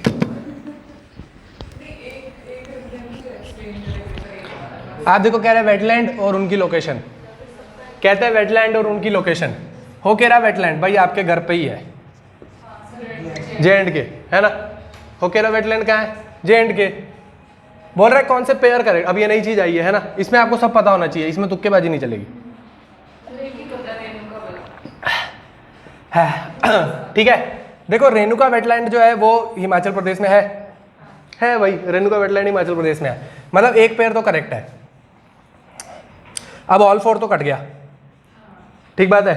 अब ये अब देखो कि ये रुद्र सागर लेक जो है वो त्रिपुरा में है, रुद्र सागर लेक जो है वो त्रिपुरा में है, रुद्र सागर लेक नहीं पता, अगर आप बताओ ये सष्टाकोटा लेक, ये हो नहीं सकती, ये केरला में है। इसका आंसर होगा आपका ओनली 2 पेयर, ठीक है।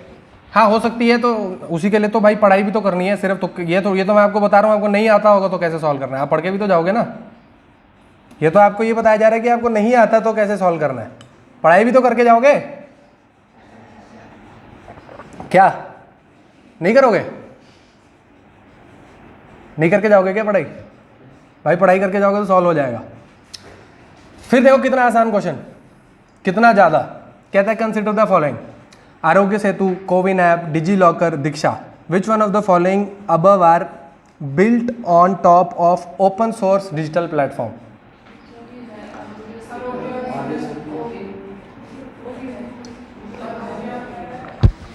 भाई सारी की सारी हैं, 1 2 3 4 है ना, क्या मतलब ओपन सोर्स डिजिटल प्लेटफॉर्म कह रहा है भाई, जिनको आप जाके सीधा डाउनलोड कर सकते हो, ओपन सोर्स।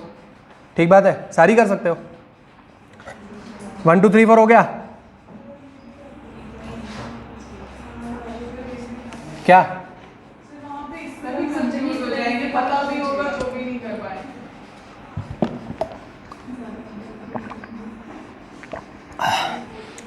देखो ये करंट अफेयर का क्वेश्चन है, मुझे आता नहीं है, इसको आप लिख के रखो करंट अफेयर, घर जाके इसका आंसर देखना।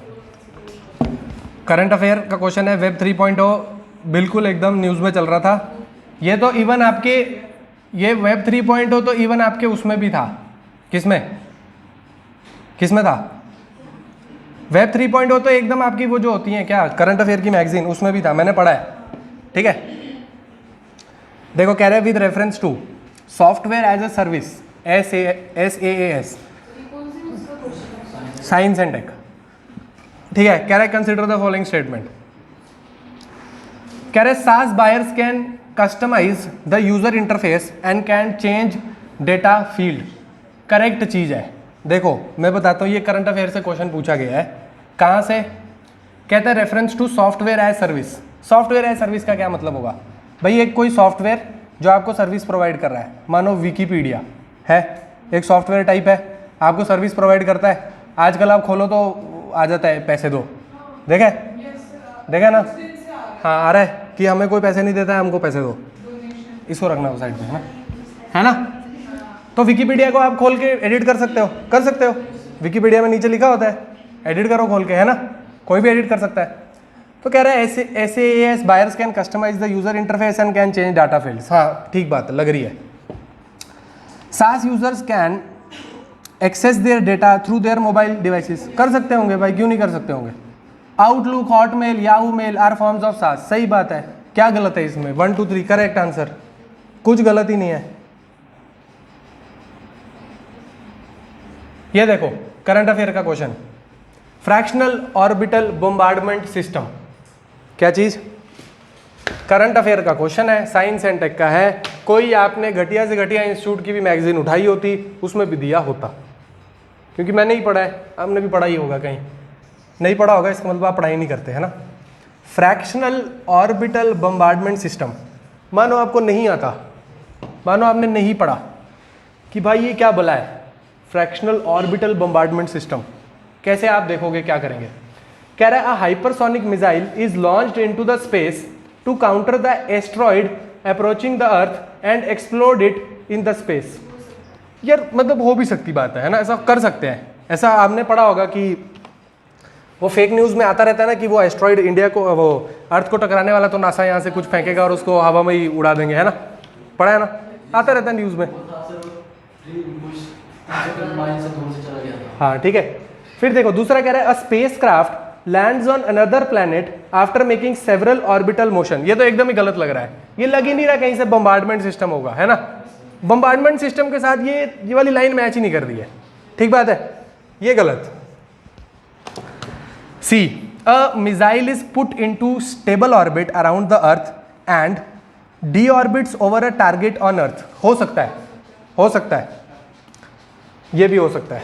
फोर्थ ऑप्शन देखो, a spacecraft moves along a comet with the same speed and places a probe on its surface. भाई ये भी नहीं लग रहा है कुछ बम्बार्डमेंट के साथ, ये भी नहीं लग रहा है।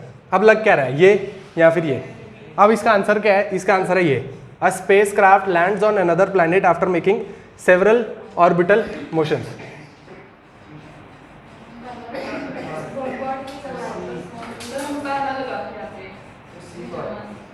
नहीं, मुझे इसका आंसर नहीं पता है, मैं आंसर नहीं दूंगा। मुझे ऐसा लग रहा है कि इसका आंसर ये होना चाहिए, पर आप लिखो इसको अलग से। मुझे ऐसा लग रहा है कि ये है, पर आप लिखो करंट अफेयर, घर जाके इसका आंसर देख लेना। ये था क्यों न्यूज़ में, मैं बता देता हूँ। ये चाइना ने किया था, इसलिए न्यूज़ में था, इसलिए न्यूज़ है। चाइना ने किया था, इतना मुझे याद है। उन्होंने स्पेस में कोई ऑब्जेक्ट लेकर गए थे और वहाँ से कुछ किया था। कुछ पुरानी न्यूज़ हो गई है, लेकिन किया चाइना ने था। आप अभी एक बारी गूगल सर्च मारो और आपको पता चल जाएगा। देखो किस लिए न्यूज़ में था।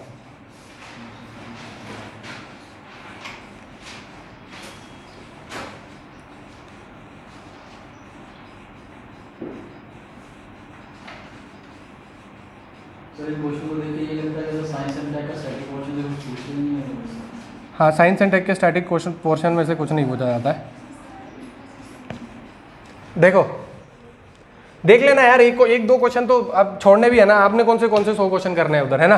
अभी कितना तीसरा चौथा क्वेश्चन तो छोड़ा है हमने सिर्फ, क्या चौथा क्वेश्चन छोड़ा होगा अगर बहुत ज़्यादा ही हमने अभी किया। क्या कितने क्वेश्चन किए हैं?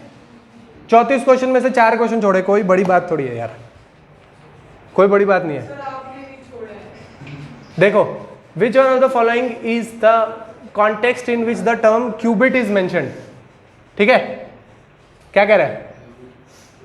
क्यूबिट, क्यूबिट क्या होता है भाई? बिट क्या होता होगा? कंप्यूटर से रिलेटेड कोई चीज होती होगी, है ना। क्यूबिट भाई क्वांटम कंप्यूटिंग, खत्म हो गया बच्चों वाला क्वेश्चन।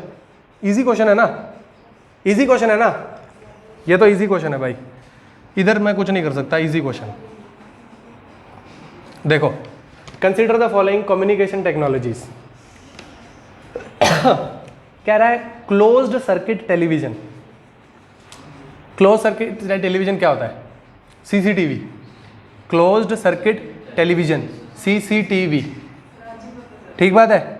क्लोज सर्किट टेलीविजन क्या होता है? सीसीटीवी, ये सीसीटीवी है, सीसीटीवी क्लोज्ड सर्किट टेलीविजन, ठीक है। अब आपको क्लोज सर्किट टेलीविजन का फुल फॉर्म नहीं आता, आप देखोगे ये क्लोज्ड सर्किट टेलीविजन, ये क्या चीज़ है भाई?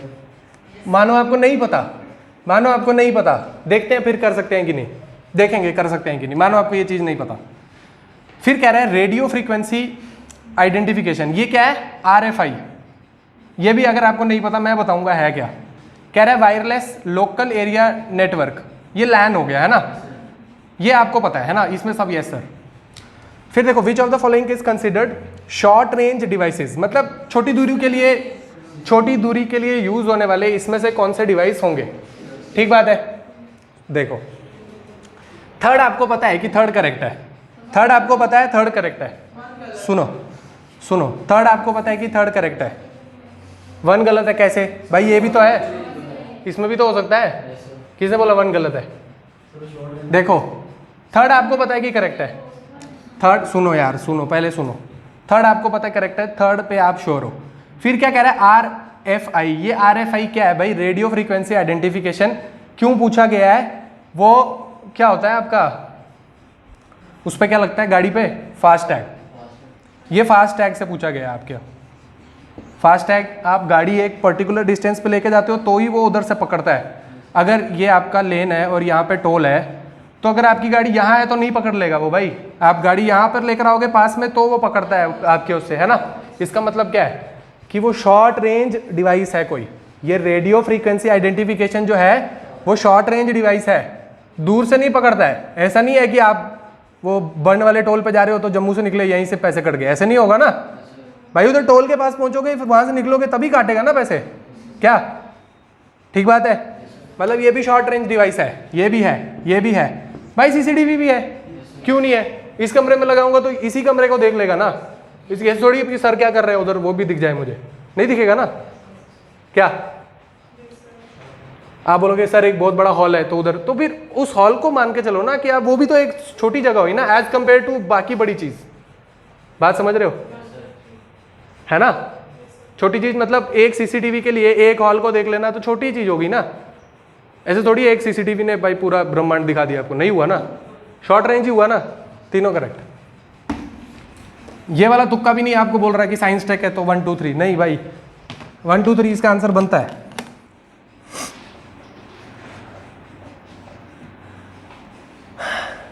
अब देखो ये question, consider the following statement. कह रहा है biofilms can form on medical implants with human tissue. मुझे पता ही नहीं है बायोफिल्म, मैं क्वेश्चन छोड़ दूंगा। मेरे पास ये क्वेश्चन आएगा तो मैं छोड़ दूंगा, मुझे आता ही नहीं है, ठीक है। बायोफिल्म मुझे पता नहीं है, चौथा क्वेश्चन हमने छोड़ दिया, हमें नहीं पता बायोफिल्म क्या है।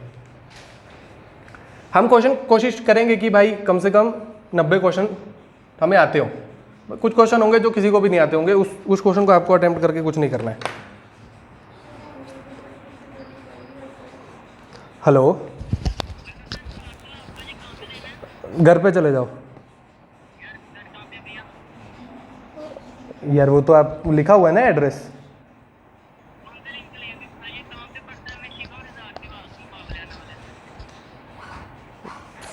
एक सेकंड, उधर नहीं जाएंगे आप, दूर चलेंगे।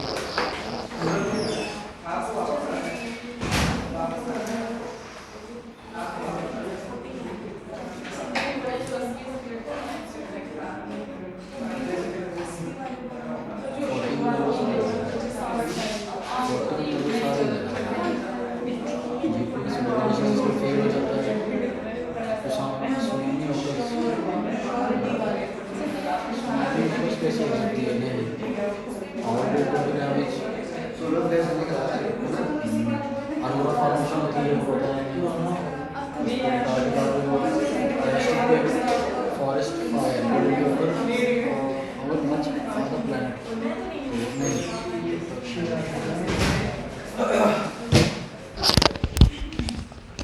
देखो क्या कह रहा है, कहता है कि probiotics, consider the following in respect to probiotics.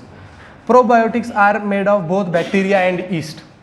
मानो आपको नहीं पता, हो भी सकता है नहीं भी हो सकता, हम मान के चलते हैं आपको नहीं पता, पता होना चाहिए वैसे। क्यों भाई, रोज़मर्रा की चीज़ें आपको पता होना चाहिए, प्रोबायोटिक बैक्टीरिया और ईस्ट होता है कि नहीं होता, हम देखेंगे बाद में, नहीं पता आपको। कह रहे the organisms in probiotic are found in food we ingest but they do not naturally occur in our gut. ठीक है, गलत। क्यों?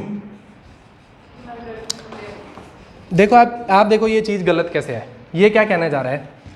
चलो सेकंड क्वेश्चन भी छोड़ो, पहले थर्ड देखो। थर्ड कह रहे probiotics help in digestion of milk sugar, ये भी नहीं पता आपको। सेकंड स्टेटमेंट पढ़ो। सेकंड स्टेटमेंट कहती है, सेकंड स्टेटमेंट कहती है the organism in probiotic are found in the foods we ingest but they do not naturally occur in our gut. मतलब ये प्रोबायोटिक उसमें होते हैं जो चीज़ें हम बाहर से खाते हैं, ठीक है, जो चीज़ें हम बाहर से खाते हैं, लेकिन ये नेचुरली हमारे पेट में नहीं होती। ऐसा हो सकता है? सारी दुनिया थोड़ी खा रही है प्रोबायोटिक, बात समझ आ रही है? ये कह रहा है कि हमारे पेट में होते ही नहीं है, ये तो आप बाहर से खाओगे तो ही आपको मिलेंगे, ऐसा थोड़ी है भाई, पेट में होते हैं। ऐसे तो हर दूसरा बंदा प्रोबायोटिक खा रहा हो क्या? बात समझ आ रही है क्या भाई? कह रहा है organism in probiotic are found in foods we ingest but they do not naturally occur in our gut. गलत भाई, अगर ऐसा होता तो आप डेली खाने के साथ प्रोबायोटिक खाते, क्योंकि हमारे शरीर में है ही नहीं, पर ऐसा नहीं होता। ठीक बात है। सेकंड गलत, सेकंड गलत मतलब बी कट डी कट, 50-50 बचा। अब आपको करना चाहिए इसको स्किप, नहीं स्किप कैसे, 50-50 बचा तो आपको करना है। आप देखो probiotic are made of both bacteria and yeast, बाई करेक्ट। बैक्टीरिया कैसे, आप बोलते हो प्रोबायोटिक में गुड बैक्टीरिया सुना होगा आपने। एंटीबायोटिक खाते हो तो वो गुड बैक्टीरिया बैड बैक्टीरिया दोनों को मार देता है। प्रोबायोटिक देते हैं क्योंकि उसमें गुड हेल्दी बैक्टीरिया होता है, गट को अच्छा करता है। नॉर्मल सी चीज़ है भाई। और उसमें ईस्ट भी होती है। याकूल्ट पीते हो आप, इतनी ऐड आती है, उसमें लिखा होता है इंटेस्टाइन को अच्छा करता है, ये करता है, उसमें लिखा है भाई बैक्टीरिया ईस्ट दोनों है। क्या आई समझ? तो भाई 1 भी ठीक है। अगर 1 ठीक है तो उसमें लिखा है probiotic helps in digestion of milk sugar, तो फिर ठीक ही होगा भाई। अगर खा रहे हो तो कुछ तो काम करेगा क्या, कुछ तो हेल्प। मिल्क शुगर का मतलब क्या है भाई? फ्रुक्टोज ग्लूकोज, वही तो है ना मिल्क शुगर। शुगर ही तो बन गया ना खाना खाने के बाद। क्या तो 1 भी ठीक, 3 भी ठीक, 1 3 करेक्ट आंसर। जिसने भी लगाया ठीक लगाया।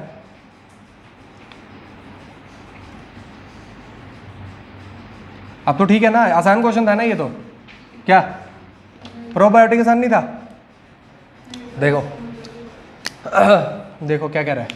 इन द कॉन्टेक्स्ट ऑफ वैक्सीन, देखो वैक्सीन का क्वेश्चन, करंट अफेयर लिखो। कितने हो गए करंट अफेयर के क्वेश्चन? वो कह रहे 11th है, हैं 13th क्वेश्चन है करंट अफेयर का। वो तो कह रहे हैं अभी। ये कैसे कर रहे हो यार, ऐसे स्कैम मत करो। हाँ तो भाई करंट अफेयर पे ही घूमेंगे। देखो in the context of vaccine manufactured to prevent कोविड-19 pandemic, consider the following statement. The Serum Institute of India produced कोविड-19 vaccine named Covishield using mRNA technology. गलत, गलत, बिल्कुल गलत। क्यों, क्यों गलत? चलो मानो आपको नहीं पता, वैसे तो पता होना चाहिए। 2 ही वैक्सीन बनी है, एक बनाई सीरम इंस्टीट्यूट ने, एक बनाई भारत बायोटेक ने। भारत बायोटेक ने बनाई कोवैक्सीन, सीरम इंस्टीट्यूट ने बनाई कोविशील्ड। ठीक बात है, पर mRNA नहीं है वो, है ना? क्या? देखो दूसरी, Sputnik 5 vaccine is manufactured using vector based platform. चलो ठीक है, मानो नहीं पता आपको, वैसे करेक्ट है। थर्ड कह रहा है Covaxin is an inactivated pathogen based vaccine, ये भी करेक्ट है। मतलब 2 और 3 इसका करेक्ट है, बी आंसर होना चाहिए। अब दिख रहा है, कह रहा है Covaxin is an inactivated pathogen based vaccine, correct answer है यार। कोवैक्सीन इनएक्टिवेटेड, एक्चुअल में ही जो कोविड-19 है वही वाले को उठा के उसका छोटा वर्जन इनएक्टिव करके वैक्सीन बना दी है कोवैक्सीन। क्या? हाँ, उसमें वेक्टर का मतलब क्या होता है? पहले आप वेक्टर का मतलब बताओ। होस्ट लेके सर किसी होस्ट पे देना। क्या चीज़? हाँ, वेक्टर का मतलब कैरियर होता है एक टाइप का, है ना? जैसे आप बोलते हो वेक्टर बॉर्न डिजीज, बोलते हो वेक्टर बॉर्न डिजीज क्या होती है? है ना? इसका मतलब वो कैरियर है, उसके थ्रू दिया जा रहा है। वैसे ही जो स्पुतनिक है उसमें बीच में एक कैरियर टाइप का डाला हुआ है और उसको, उस टेक्नोलॉजी को बोला हुआ है कि ये वेक्टर बेस्ड टेक्नोलॉजी पे बनाई हुई है। ठीक है, तो ये करंट अफेयर का सवाल है यार, ये आप गलत नहीं कर सकते हो। ठीक है, इसका बनता नहीं है गलत करना, आसान सवाल था। कुछ सवाल हैं जो बिल्कुल आसान आए हुए हैं, वो आपको ठीक होने चाहिए। कह रहा है if a major solar storm, solar flare reaches earth, which of the following are possible effects on the earth. देखो मैंने आपको ये चीज़ कब पढ़ाई थी? मैंने आपको पढ़ाया था स्टॉक मार्केट में ये होता है, सोलर फ्लेयर के टाइम आपकी वो नहीं चलेगी, सैटेलाइट बंद हो जाएंगी, ये वो, है ना? याद है? देखो क्या कह रहा है, कह रहा है GPS and navigation could fail. सही बात है भाई, सही बात है ना? GPS and navigation could fail, सही बात। Tsunamis could occur at equatorial region, एकदम गलत। सेकंड को गलत करो, ऑप्शन देखो, सेकंड को गलत करो, सिर्फ एक ही ऑप्शन बचा, सी। C correct. कुछ नहीं पढ़ना, कुछ भी नहीं पढ़ना है इसमें। देखो कितनी स्टेटमेंट थी, 7। क्यों?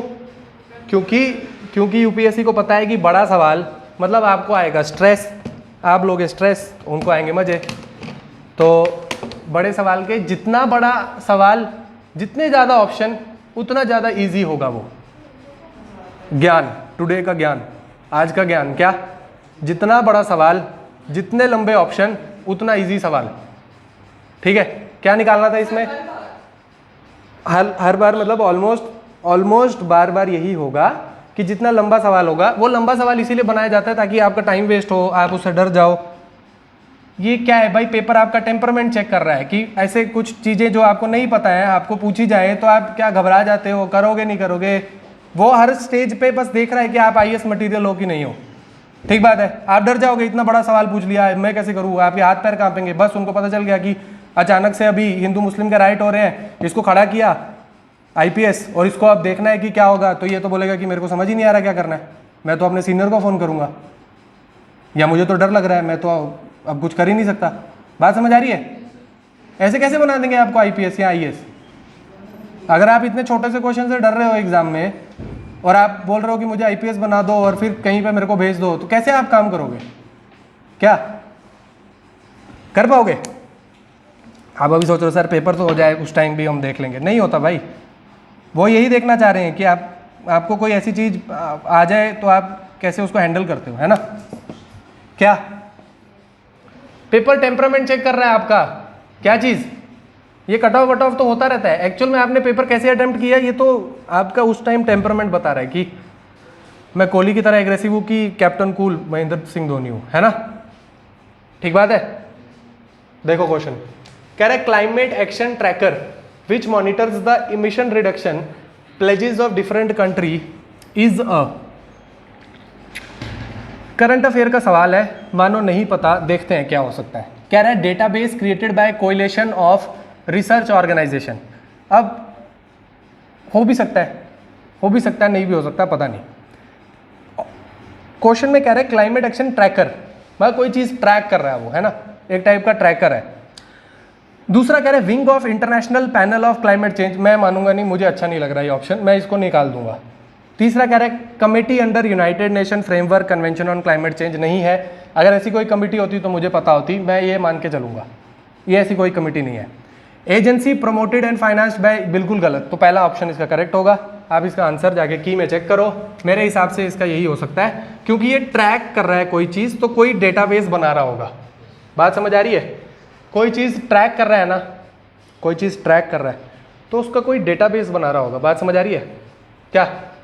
आप आंसर देख लो इसका, मेरे ख्याल से इसका आंसर यही होना चाहिए। ये तीन तो ऐसे फालतू की चीज़ें हैं, सामने दिख के गलत निकल रही हैं बाहर।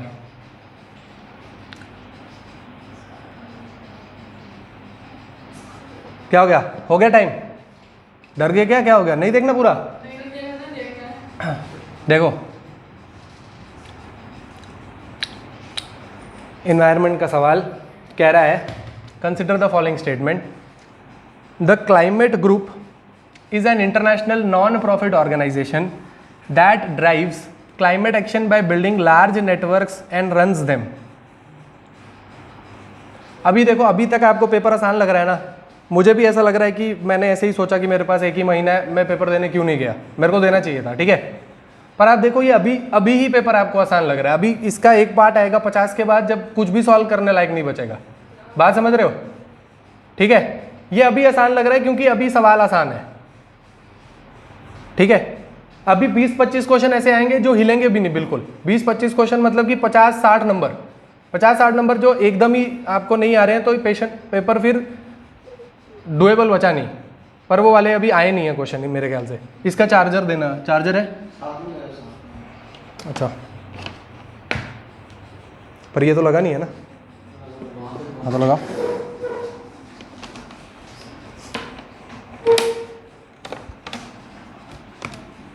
अच्छा ये लगा हुआ है, ठीक है लगाओ।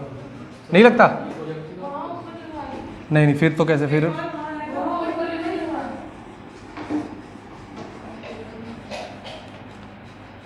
देखो, ये the climate group is an international non profit organization that drives climate action by building large networks and runs them.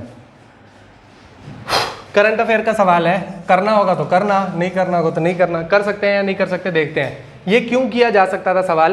क्योंकि EP 100 जो है ना वो न्यूज़ में था। क्या चीज़? EP 100 जो है ना ये करंट अफेयर है। क्या EP 100 करंट अफेयर था? आपने नहीं पढ़ा है, क्यों? क्योंकि आप अखबार नहीं पढ़ते हो। आप अखबार पढ़ते नहीं हो, आप घर जाते हो क्या करते हो? अखबार कौन पढ़ेगा यार, ये डेली न्यूज़ एनालिसिस देख लेते हैं आधे घंटे का, है ना। सर उसमें से 30 क्वेश्चन आए, उसमें से आए हैं। अच्छा ठीक है भाई, वो 30 क्वेश्चन आए होंगे, क्यों नहीं आएंगे? मैं तो बोल रहा हूँ कि करंट अफेयर से पेपर आया है, मैं तो बोल रहा हूँ। पर आप खुद पढ़ोगे तो आप ज़्यादा अच्छा कर पाओगे, खुद पढ़ा करो, ठीक है। सर खुद पढ़ना नहीं आता है अभी प्रॉपर तरीके से, बहुत टाइम जाता है सर। अगर हाँ तो वही ना, पहले आप करोगे 2-2.5 घंटे लगेंगे, फिर धीरे धीरे 2-3 महीने 4 महीने के बाद आपको पता चल जाएगा कि हाँ 1 घंटे का पेपर है। वहाँ पे वही स्पेसिफिक न्यूज़ दिखाते हैं जो एग्जाम ओरिएंटेड इंपॉर्टेंट होती है, खुद हम सर सारा पढ़ लेते हैं, पता ही नहीं चलता है क्या है। सारा क्यों पढ़ना है?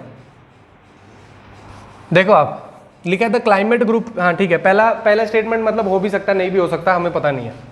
International energy agency in partnership with climate group launched the global initiative of EP 100।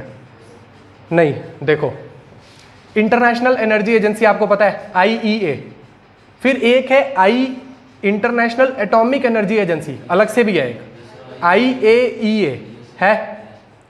अब देखो UPSC क्लासिक क्या चीज़ करती है, अगर उसको इस सवाल को गलत करवाना है आपसे, तो उसने इसी ऑप्शन में करवाया है। ये वाला ऑप्शन इसका गलत है। मैं अगर हूँगा तो ये ऑप्शन गलत मार के आऊँगा, क्योंकि इसमें पक्का ये ऑर्गेनाइजेशन उल्टी सीधी होगी, ठीक है। ये वाला ऑप्शन मैं गलत मार के आऊँगा। इसमें या तो ये चीज़ गलत है या ये चीज़ गलत है, या तो ये वाली चीज़ गलत है या फिर ये वाली चीज़ गलत है, ठीक है, कुछ और होगा। फिर क्या कह रहा है? EP 100 brings together leading companies committed to driving innovation in energy efficiency, increasing competitiveness. हो सकता है, ये चीज़ हो भी सकती है, ठीक है, ऐसा होगा। फिर कह रहा है some Indian companies are also member of EP 100, ये भी हो सकता है। ये भी जो चीज़ हो सकती है ना, अगर कोई ग्लोबल इनिशिएटिव है उसमें इंडिया भी कोई मेंबर होगा, हो भी सकता है। लास्ट कह रहा है international energy agency is the secretariat to under 2 कोalition। अब मुझे 2 चीज़ में ऐसा लग रहा है गड़बड़ी हो सकती है, ये 2 वाला और 5th वाला। आओ ऑप्शन देखते हैं। कह रहा है 1 2 4 5, 1 3 4, 2 3 5, 1 2 3 4 5। तो मैं ये वाला आंसर इसका मार्क करके आऊँगा मैं, आप घर जाके आंसर चेक कर लेना, ठीक है। देखो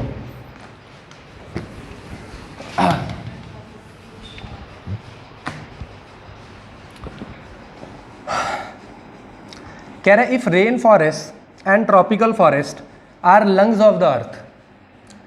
ज्योग्राफी का सवाल है,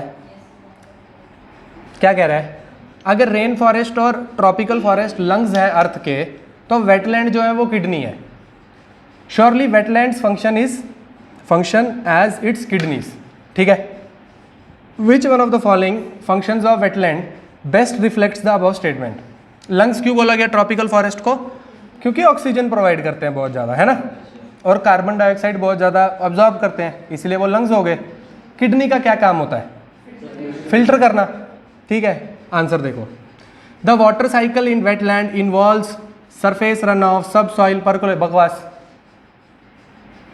ये बनता है कोई, कह रहा है किडनी क्या है, कह रहा है वेटलैंड बेस्ट रिफ्लेक्ट्स, कौन सी statement, the water cycle in wetland, कुछ बनता ही नहीं है connection. Second, algae from nutrient based upon which fish, और ये नाम, ये तो मेरे को ही बकवास लग रहा है, मैं देखूंगा भी नहीं, ठीक है। थर्ड कह रहा है wetland play a vital role in maintaining sedimentation balance and soil stabilization, हो भी सकता है, हो भी सकता है। फोर्थ कह रहा है aquatic plants absorb heavy metals and excess nutrients, correct भाई, एकदम करेक्ट। क्या किडनी का क्या काम होता है भाई, एब्जॉर्ब करके बाकी चीजें बाहर निकालना, जो हार्मफुल चीजें हैं वो बाहर निकाल देगी ना, एब्जॉर्ब क्या करेगी भाई, अच्छा वाला ब्लड जो है उसको वापस भेजती है, और हैवी मेटल्स को वो बाहर निकालती है यूरिन के थ्रू, है ना, यही तो किडनी का काम है, फिल्टर करना। तो ये क्या कह रहा है, aquatic plants absorb heavy metal, heavy metal को वो एब्जॉर्ब कर लेते हैं, एंड एक्सेस न्यूट्रिएंट्स, तो सही बात हुई ना, वेटलैंड का काम ही यही है। क्या नहीं होगा, हैवी मेटल को ही तो एब्जॉर्ब करेगी ना। आप किडनी से भी इसको सोचते तो आप देख लेते हैवी मेटल लिखा है यार, किडनी का काम ही यही है, कुछ उल्टा सीधा खा लोगे तो किडनी उस बचा लेगी हमें, क्या, या किडनी खराब हो जाएगी, कुछ भी हो सकता है, जरूरी थोड़ी है किडनी बचाई ले, खराब भी हो सकती है, क्या, ठीक है। अभी आपको लगेगा ये सर एक्चुअल में डुएबल क्वेश्चन नहीं है, मैं मानता हूँ, क्यों नहीं है, क्योंकि ये आपको पेपर में मुश्किल लगेगा। देखो फिर आप देखो PM ये 2.5 इतना बढ़ रहा है, PM 10 इतना बढ़ रहा है, पूरा टाइम न्यूज़ में रहता है, करंट अफेयर का क्वेश्चन है करंट अफेयर का क्वेश्चन, पार्टिकुलेट मैटर है ना, करंट अफेयर का क्वेश्चन है, नहीं कह रहे in context of WHO air quality guidelines, कह रहे 24 hour mean of PM 2.5 should not exceed 15 क्या है ये microgram per cubic metre, and annual mean of PM 2.5 should not exceed 5 microgram per cubic metre. कुछ डेटा है थोड़ा suspicious हो सकता है, रुकते हैं देखते हैं। In a year highest level of ozone pollution occurs during the period of inclement weather. अभी आपको इंक्लीमेंट वेदर पता है क्या होता है, मुझे भी नहीं पता, मेरे को ये वर्ड नहीं पता, मैं भी रुक जाऊंगा।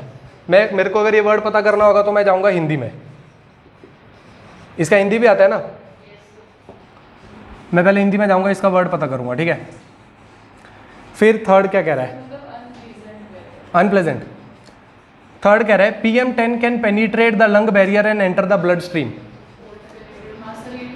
ये गलत है, यहाँ पे PM 2.5 है, ठीक है, ये फैक्चुअल चीज़ है, ये आपको पता होनी चाहिए, क्या कि PM 10 नहीं, ये तो PM 2.5 होता है, मतलब थर्ड आपका गलत है, थर्ड गलत है तो ये गलत है, ये गलत है, मतलब 1 करेक्ट है, ऐसी बात बनी ना, मतलब 1 करेक्ट है, ये 2 बचे मतलब 1 करेक्ट है। अब सेकंड और फोर्थ में देखना है, कह रहा है excessive ozone in the air can trigger asthma, हो सकता है excessive ozone in the air can trigger asthma, क्या चीज़,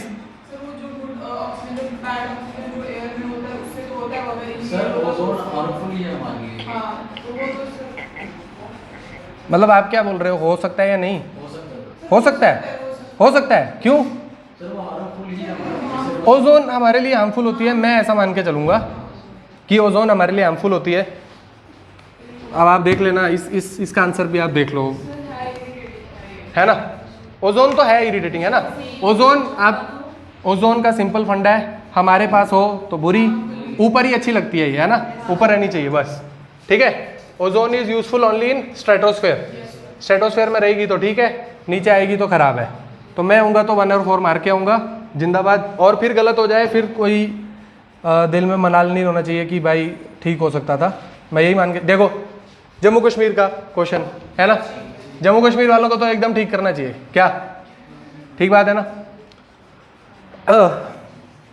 क्या होता है, ये स्टेट वाले क्वेश्चन आ जाते हैं ना कुछ, ये पर्टिकुलर स्टेट वालों के ठीक होते हैं। अभी देखना हिस्ट्री वाले क्वेश्चन आएंगे ना, उसमें कुछ साउथ की जगहें होंगी, है ना, वो साउथ वाले के ठीक होते होंगे। अभी ये हमारे वाले बच्चों का ठीक होना चाहिए। क्या कह रहा है?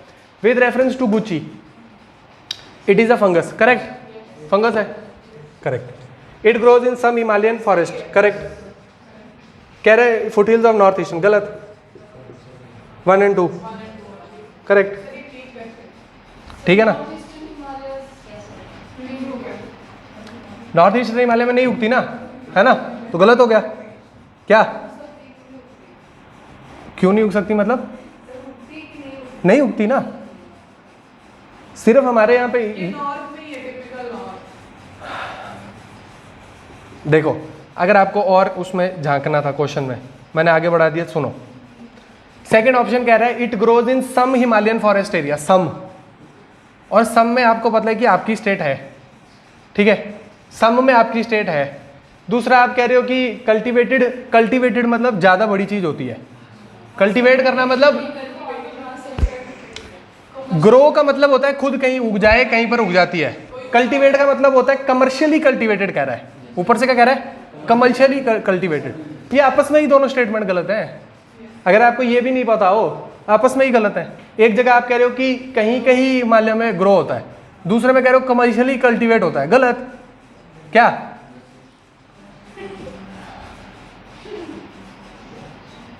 क्या बात है, सही है ना? ठीक बात है। कैसा लग रहा है पेपर? ठीक है, गलत हो गया? वो कैसे?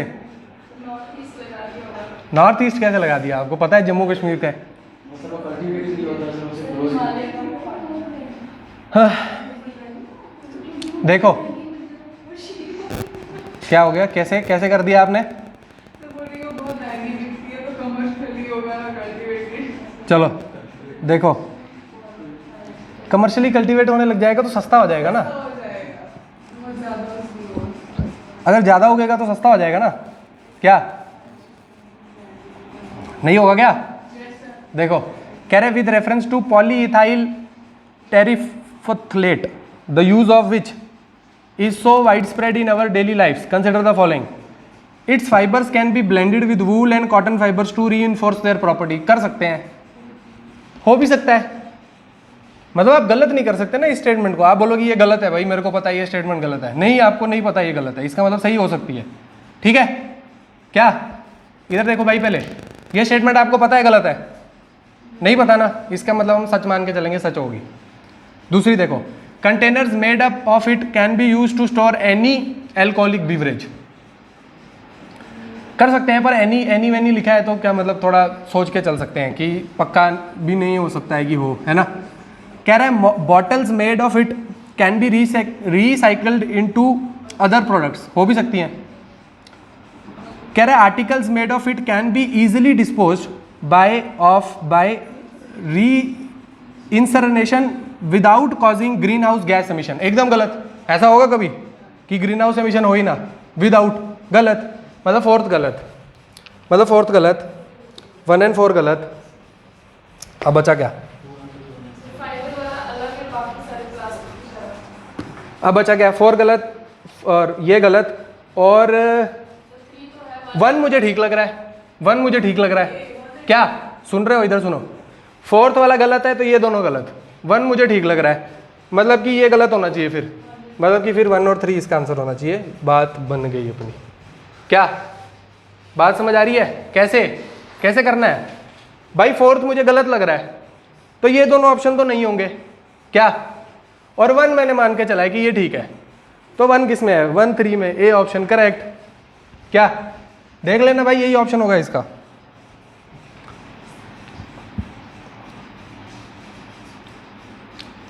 अब ये देखो, अब ये 1-2 साल से यूपीएससी ने नया ट्रेंड लाया क्या भाई, वो ऐसे नाम दे देती है और पूछती है क्या है, बर्ड है या क्या है ना। 2021 में भी आया था, 2020 में भी आया था, ठीक है। तब आया था कौन सा बर्ड है, सुनो सुनो, अरे सुनो भाई, कहाँ तुक्के मार रहे हो, क्या आंसर? सी भी वर्ड है, डी भी वर्ड है। हाँ सुनो, इधर रुको, सुनो। 2021 में क्या क्वेश्चन आया था, वहाँ अलग अलग नाम दिए थे और पूछा था कि बर्ड है, रेप्टाइल है, फिश है या क्या है, ऐसा क्वेश्चन आया था, ठीक है। इस साल क्या पूछा है, पूछ ही लिया कि इसमें से बर्ड कौन सा नहीं है, कौन सा बर्ड नहीं है, ये वाला बर्ड नहीं है, गोल्डन वाशीर। क्यों भाई? करंट अफेयर में आया था, बड़ा बड़ा मछली है, मछली है गोल्डन वाशीर, फिश, ठीक बात है क्या? सर अब जैसे मुझे इसके खाली 2 पता है, सी और डी की ये वर्ड है, तो सर फिर क्या करना है? हाँ, आप इसको स्किप करो, उसके बाद सर ए और बी में स्किप, स्किप भी तो ऑप्शन है, स्किप करना है भाई। सर 50-50 में करना है। हाँ तो 50-50 में फिर गलत करके आओगे तो कोई बात नहीं, फिर आपकी किस्मत फूटी, नहीं कर पाए। आप 50-50 में करके आओगे तो भाई फिर तो कोई ऐसा नहीं है ना। सर वो किस्मत अभी तो पूरी है, अच्छी होने में 4-5 साल लगेंगे। 4-5 साल लगेंगे, चलो ठीक है। देखो ये है, which one of the following is nitrogen fixation plant. भाई ये देखो, ऐसे क्वेश्चन में मुझे नहीं आता होता तो मैं मार के आ देता हूँ सारे, ठीक है। 1 2 3 नहीं, अब देखो देखो क्या है, देखो इसमें क्या खास बात है क्वेश्चन में, इसमें सारा कोई है ही नहीं, 1 2 3 4 5 है ही नहीं, 1 2 4 5 6 है ना। अब करना पड़ेगा क्वेश्चन, अब करना पड़ेगा। देखो क्या करेंगे, ये अल्फा क्या है, ये पता है आपको? मुझे नहीं पता, मुझे नहीं पता क्या है, देखते हैं। फिर ये चिकपी तो मुझे पता है क्या होती है ना। क्लोवर भी मुझे पता है, स्पिनच भी मुझे पता है। तो ये होता होगा क्या? ये कुल्फा क्या है? हाँ कुल्फा मुझे भी नहीं पता, वही तो कह रहा हूँ ना। देखो क्वेश्चन को रखो ऐसे, करो इसको स्किप। तो इसमें ग्रास हो सकता है। नहीं पता, रिस्क नहीं लेने का, आगे बढ़ो। नहीं पता है, नहीं करना है, आगे बढ़ो, तुक्का नहीं मारना है, ठीक है। कितना क्वेश्चन स्किप हुआ? 5। छठा क्वेश्चन मान लो कि 6th क्वेश्चन हमने स्किप किया है। कितने में? 50 क्वेश्चन करने वाले हैं, 6 ही क्वेश्चन स्किप किए हैं, कोई बहुत बड़ी बात नहीं है, बहुत ज़्यादा मार्क्स आ रहे हैं अभी भी। क्या अभी क्या किया, कुछ सब तो कर रहे हैं। देखो क्या है, biorock technology is talked about in which one of the following situation, current affair, CA, ठीक है। करंट अफेयर का क्वेश्चन है, कह रहा है restoration of damaged coral reef, हो भी सकता है, नहीं भी हो सकता है। Development of building material using plant residue, मुझे नहीं लगता, मतलब मेरे को तो आंसर ही पता है ना, मैं आपकी तरफ से करना चाह रहा हूँ question. Identification of areas for exploration of shell gas, भाई ये लग सकता है मुझे, क्यों? बायोरॉक। तो एक आंसर उसने, एक ऑप्शन उन्होंने ऐसा डाला है कि आपके दिमाग में बस ये आ जाए कि बस यही आंसर है। ये एक टाइप ऑफ अलग से क्वेश्चन है यूपीएससी के, ये वो क्वेश्चन है जो हर साल आते हैं, जिसमें एक ऑप्शन ऐसा आता है जिसमें आपको लगेगा कि यही आंसर है, पर वो आंसर नहीं होगा, है ना। फिर क्या, providing salt लिक्स for wild animals in forest and, बकवास, पता नहीं क्या लिखता है। इसका आंसर है restoration of damaged coral reefs, ठीक है। बायोरॉक टेक्नोलॉजी न्यूज में थी कोरल रीफ की रेस्टोरेशन के लिए। और 50th क्वेश्चन, बहुत आसान लड्डू क्वेश्चन, मियावाकी मेथड, भाई creation of mini forest in urban area. आसान सवाल, बेसिक सवाल, पढ़ना भी नहीं है इस क्वेश्चन में, क्या करना है इसमें, क्या पढ़ना है भाई, इसमें कुछ नहीं पढ़ना है। क्या है इसका answer? Creation of mini forest in urban area, Miyawaki method, Japan में इंट्रोड्यूस हुआ था, जापान से इंट्रोड्यूस करके बाकी कंट्रीज चोरी मार रही है, इंडिया में भी आ गया है, और अर्बन एरियाज में आप छोटे छोटे फॉरेस्ट बनाओगे, उसको बोलते हैं मियावाकी मेथड, ठीक है। क्या ठीक है ना? तो क्या हो गया अब इसमें? कुछ नहीं था यार, आसान सवाल आए हैं देखो। देना चाहिए था, है ना? अभी लग रहा है। अभी ऐसा लग रहा है, अभी हम आगे वाले 50 सवाल जब देखेंगे तो फिर देखेंगे पेपर कैसा है, ठीक है? क्योंकि एक्चुअल में सर पर सभी बोल रहे थे इस बार आपने इतने क्वेश्चन दिखाए करंट से, बोल रहे थे करंट से था ही नहीं सर। हाँ वही, वो क्या होता है कि बच्चे जब ऐसा भारी भरकम पेपर दे के बाहर निकलते हैं तो वो थोड़े अपना सुध बुध खो बैठते हैं, तो उनको बाहर आके पता नहीं चलता है कि पेपर कहाँ से आया है, ठीक है? तो आप देखो कि पेपर जो है वो आया है करंट अफेयर से। इवन हिस्ट्री में क्वेश्चन आया है करंट अफेयर से, मैंने देखे हैं हिस्ट्री में कौन से क्वेश्चन आए करंट अफेयर से। एक शायद रामानुजम वाला कोई क्वेश्चन था, वो करंट अफेयर का था। फिर एक शायद कोई सोमनाथ सर्किट वाला क्वेश्चन था, वो भी करंट अफेयर का था। भाई बहुत सारा करंट अफेयर आया है, कौन बोला नहीं आया है? और वही जो करंट अफेयर वाले हिस्ट्री के क्वेश्चन है बस वही करने वाले हैं, ये आप नहीं कर सकते। ये बहुत सारे, ये सारे टफ सवाल हैं। सर ये तो सर ये सबसे ज़्यादा टफ है। ये सबसे आसान सवाल है, सर इसमें कौन से सब्जेक्ट्स मैं बता रहा हूँ। देखो ये वाला सवाल करना है आपको या कल करेंगे? देखो देखो कह रहा है in the government of India act 19, पहले चुप करोगे तो करेंगे भाई, चुप कर जाओ। कह रहे in government of India act 1919, कौन सा एक्ट है ये? मॉन्टेग्यू चेम्सफोर्ड रिफॉर्म है। The function of the provincial government were divided into reserved and transferred subjects, which of the following were treated as reserved subject. आप बताओ ये transferred कौन से हैं और रिजर्व्ड कौन से हैं? रिजर्व वाले जो है ना वो अच्छे सब्जेक्ट्स हैं। मतलब कैसे ट्रांसफर हो गए ऐसे तो लैंड रेवेन्यू रिजर्व में जाएगा पैसा। सुनो 2 मिनट रुको। कह रहा है कि रिजर्व्ड और ट्रांसफर में तोड़ा, आपको बताना है कि रिजर्व्ड कौन से हैं, आपको बताना है कि रिजर्व्ड कौन से हैं, है ना?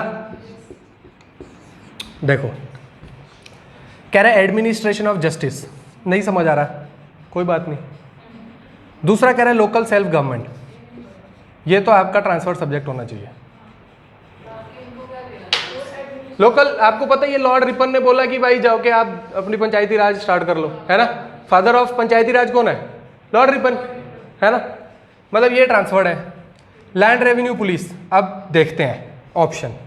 भाई रिजर्व्ड सब्जेक्ट होना चाहिए, ये ट्रांसफर्ड है, मतलब 2 जिसमें नहीं है, इसमें 2 है, इसमें 2 है, इसमें 2 है। आंसर 134।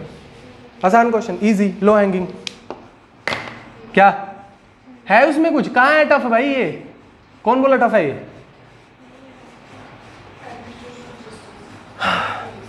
कौन बोला आपको कि आपको ये पता होना चाहिए एडमिनिस्ट्रेशन ऑफ जस्टिस या लैंड रेवेन्यू? तो आपको पता होना चाहिए वैसे, लैंड रेवेन्यू और पुलिस जो है वो उनके पास होगा। किसके पास? लैंड रेवेन्यू और पुलिस थोड़ी देगा कोई ट्रांसपोर्ट सब्जेक्ट में, जस्टिस भी अपने पास रखे। आपको उसमें वो ये नहीं चाह रहा है कि आपको पता हो रिजर्व्ड कौन से है, वो ये चाह रहा था कि आपको पता हो ट्रांसफर्ड कौन सा है। आपको ये पता होना चाहिए कि local self government transferred subject है, उसको निकालो बाहर, इसमें से 2 को निकालो बाहर, 134 बचा, आंसर आ गया। क्या हो गया? चलो इसके आगे कल देखेंगे, आज के लिए इतना बहुत है, टाइम भी ज़्यादा हो रहा है, 1:10 हो गए। कल देखेंगे 50 के आगे वाले क्वेश्चन, अगर आपको देखने होंगे, नहीं तो जो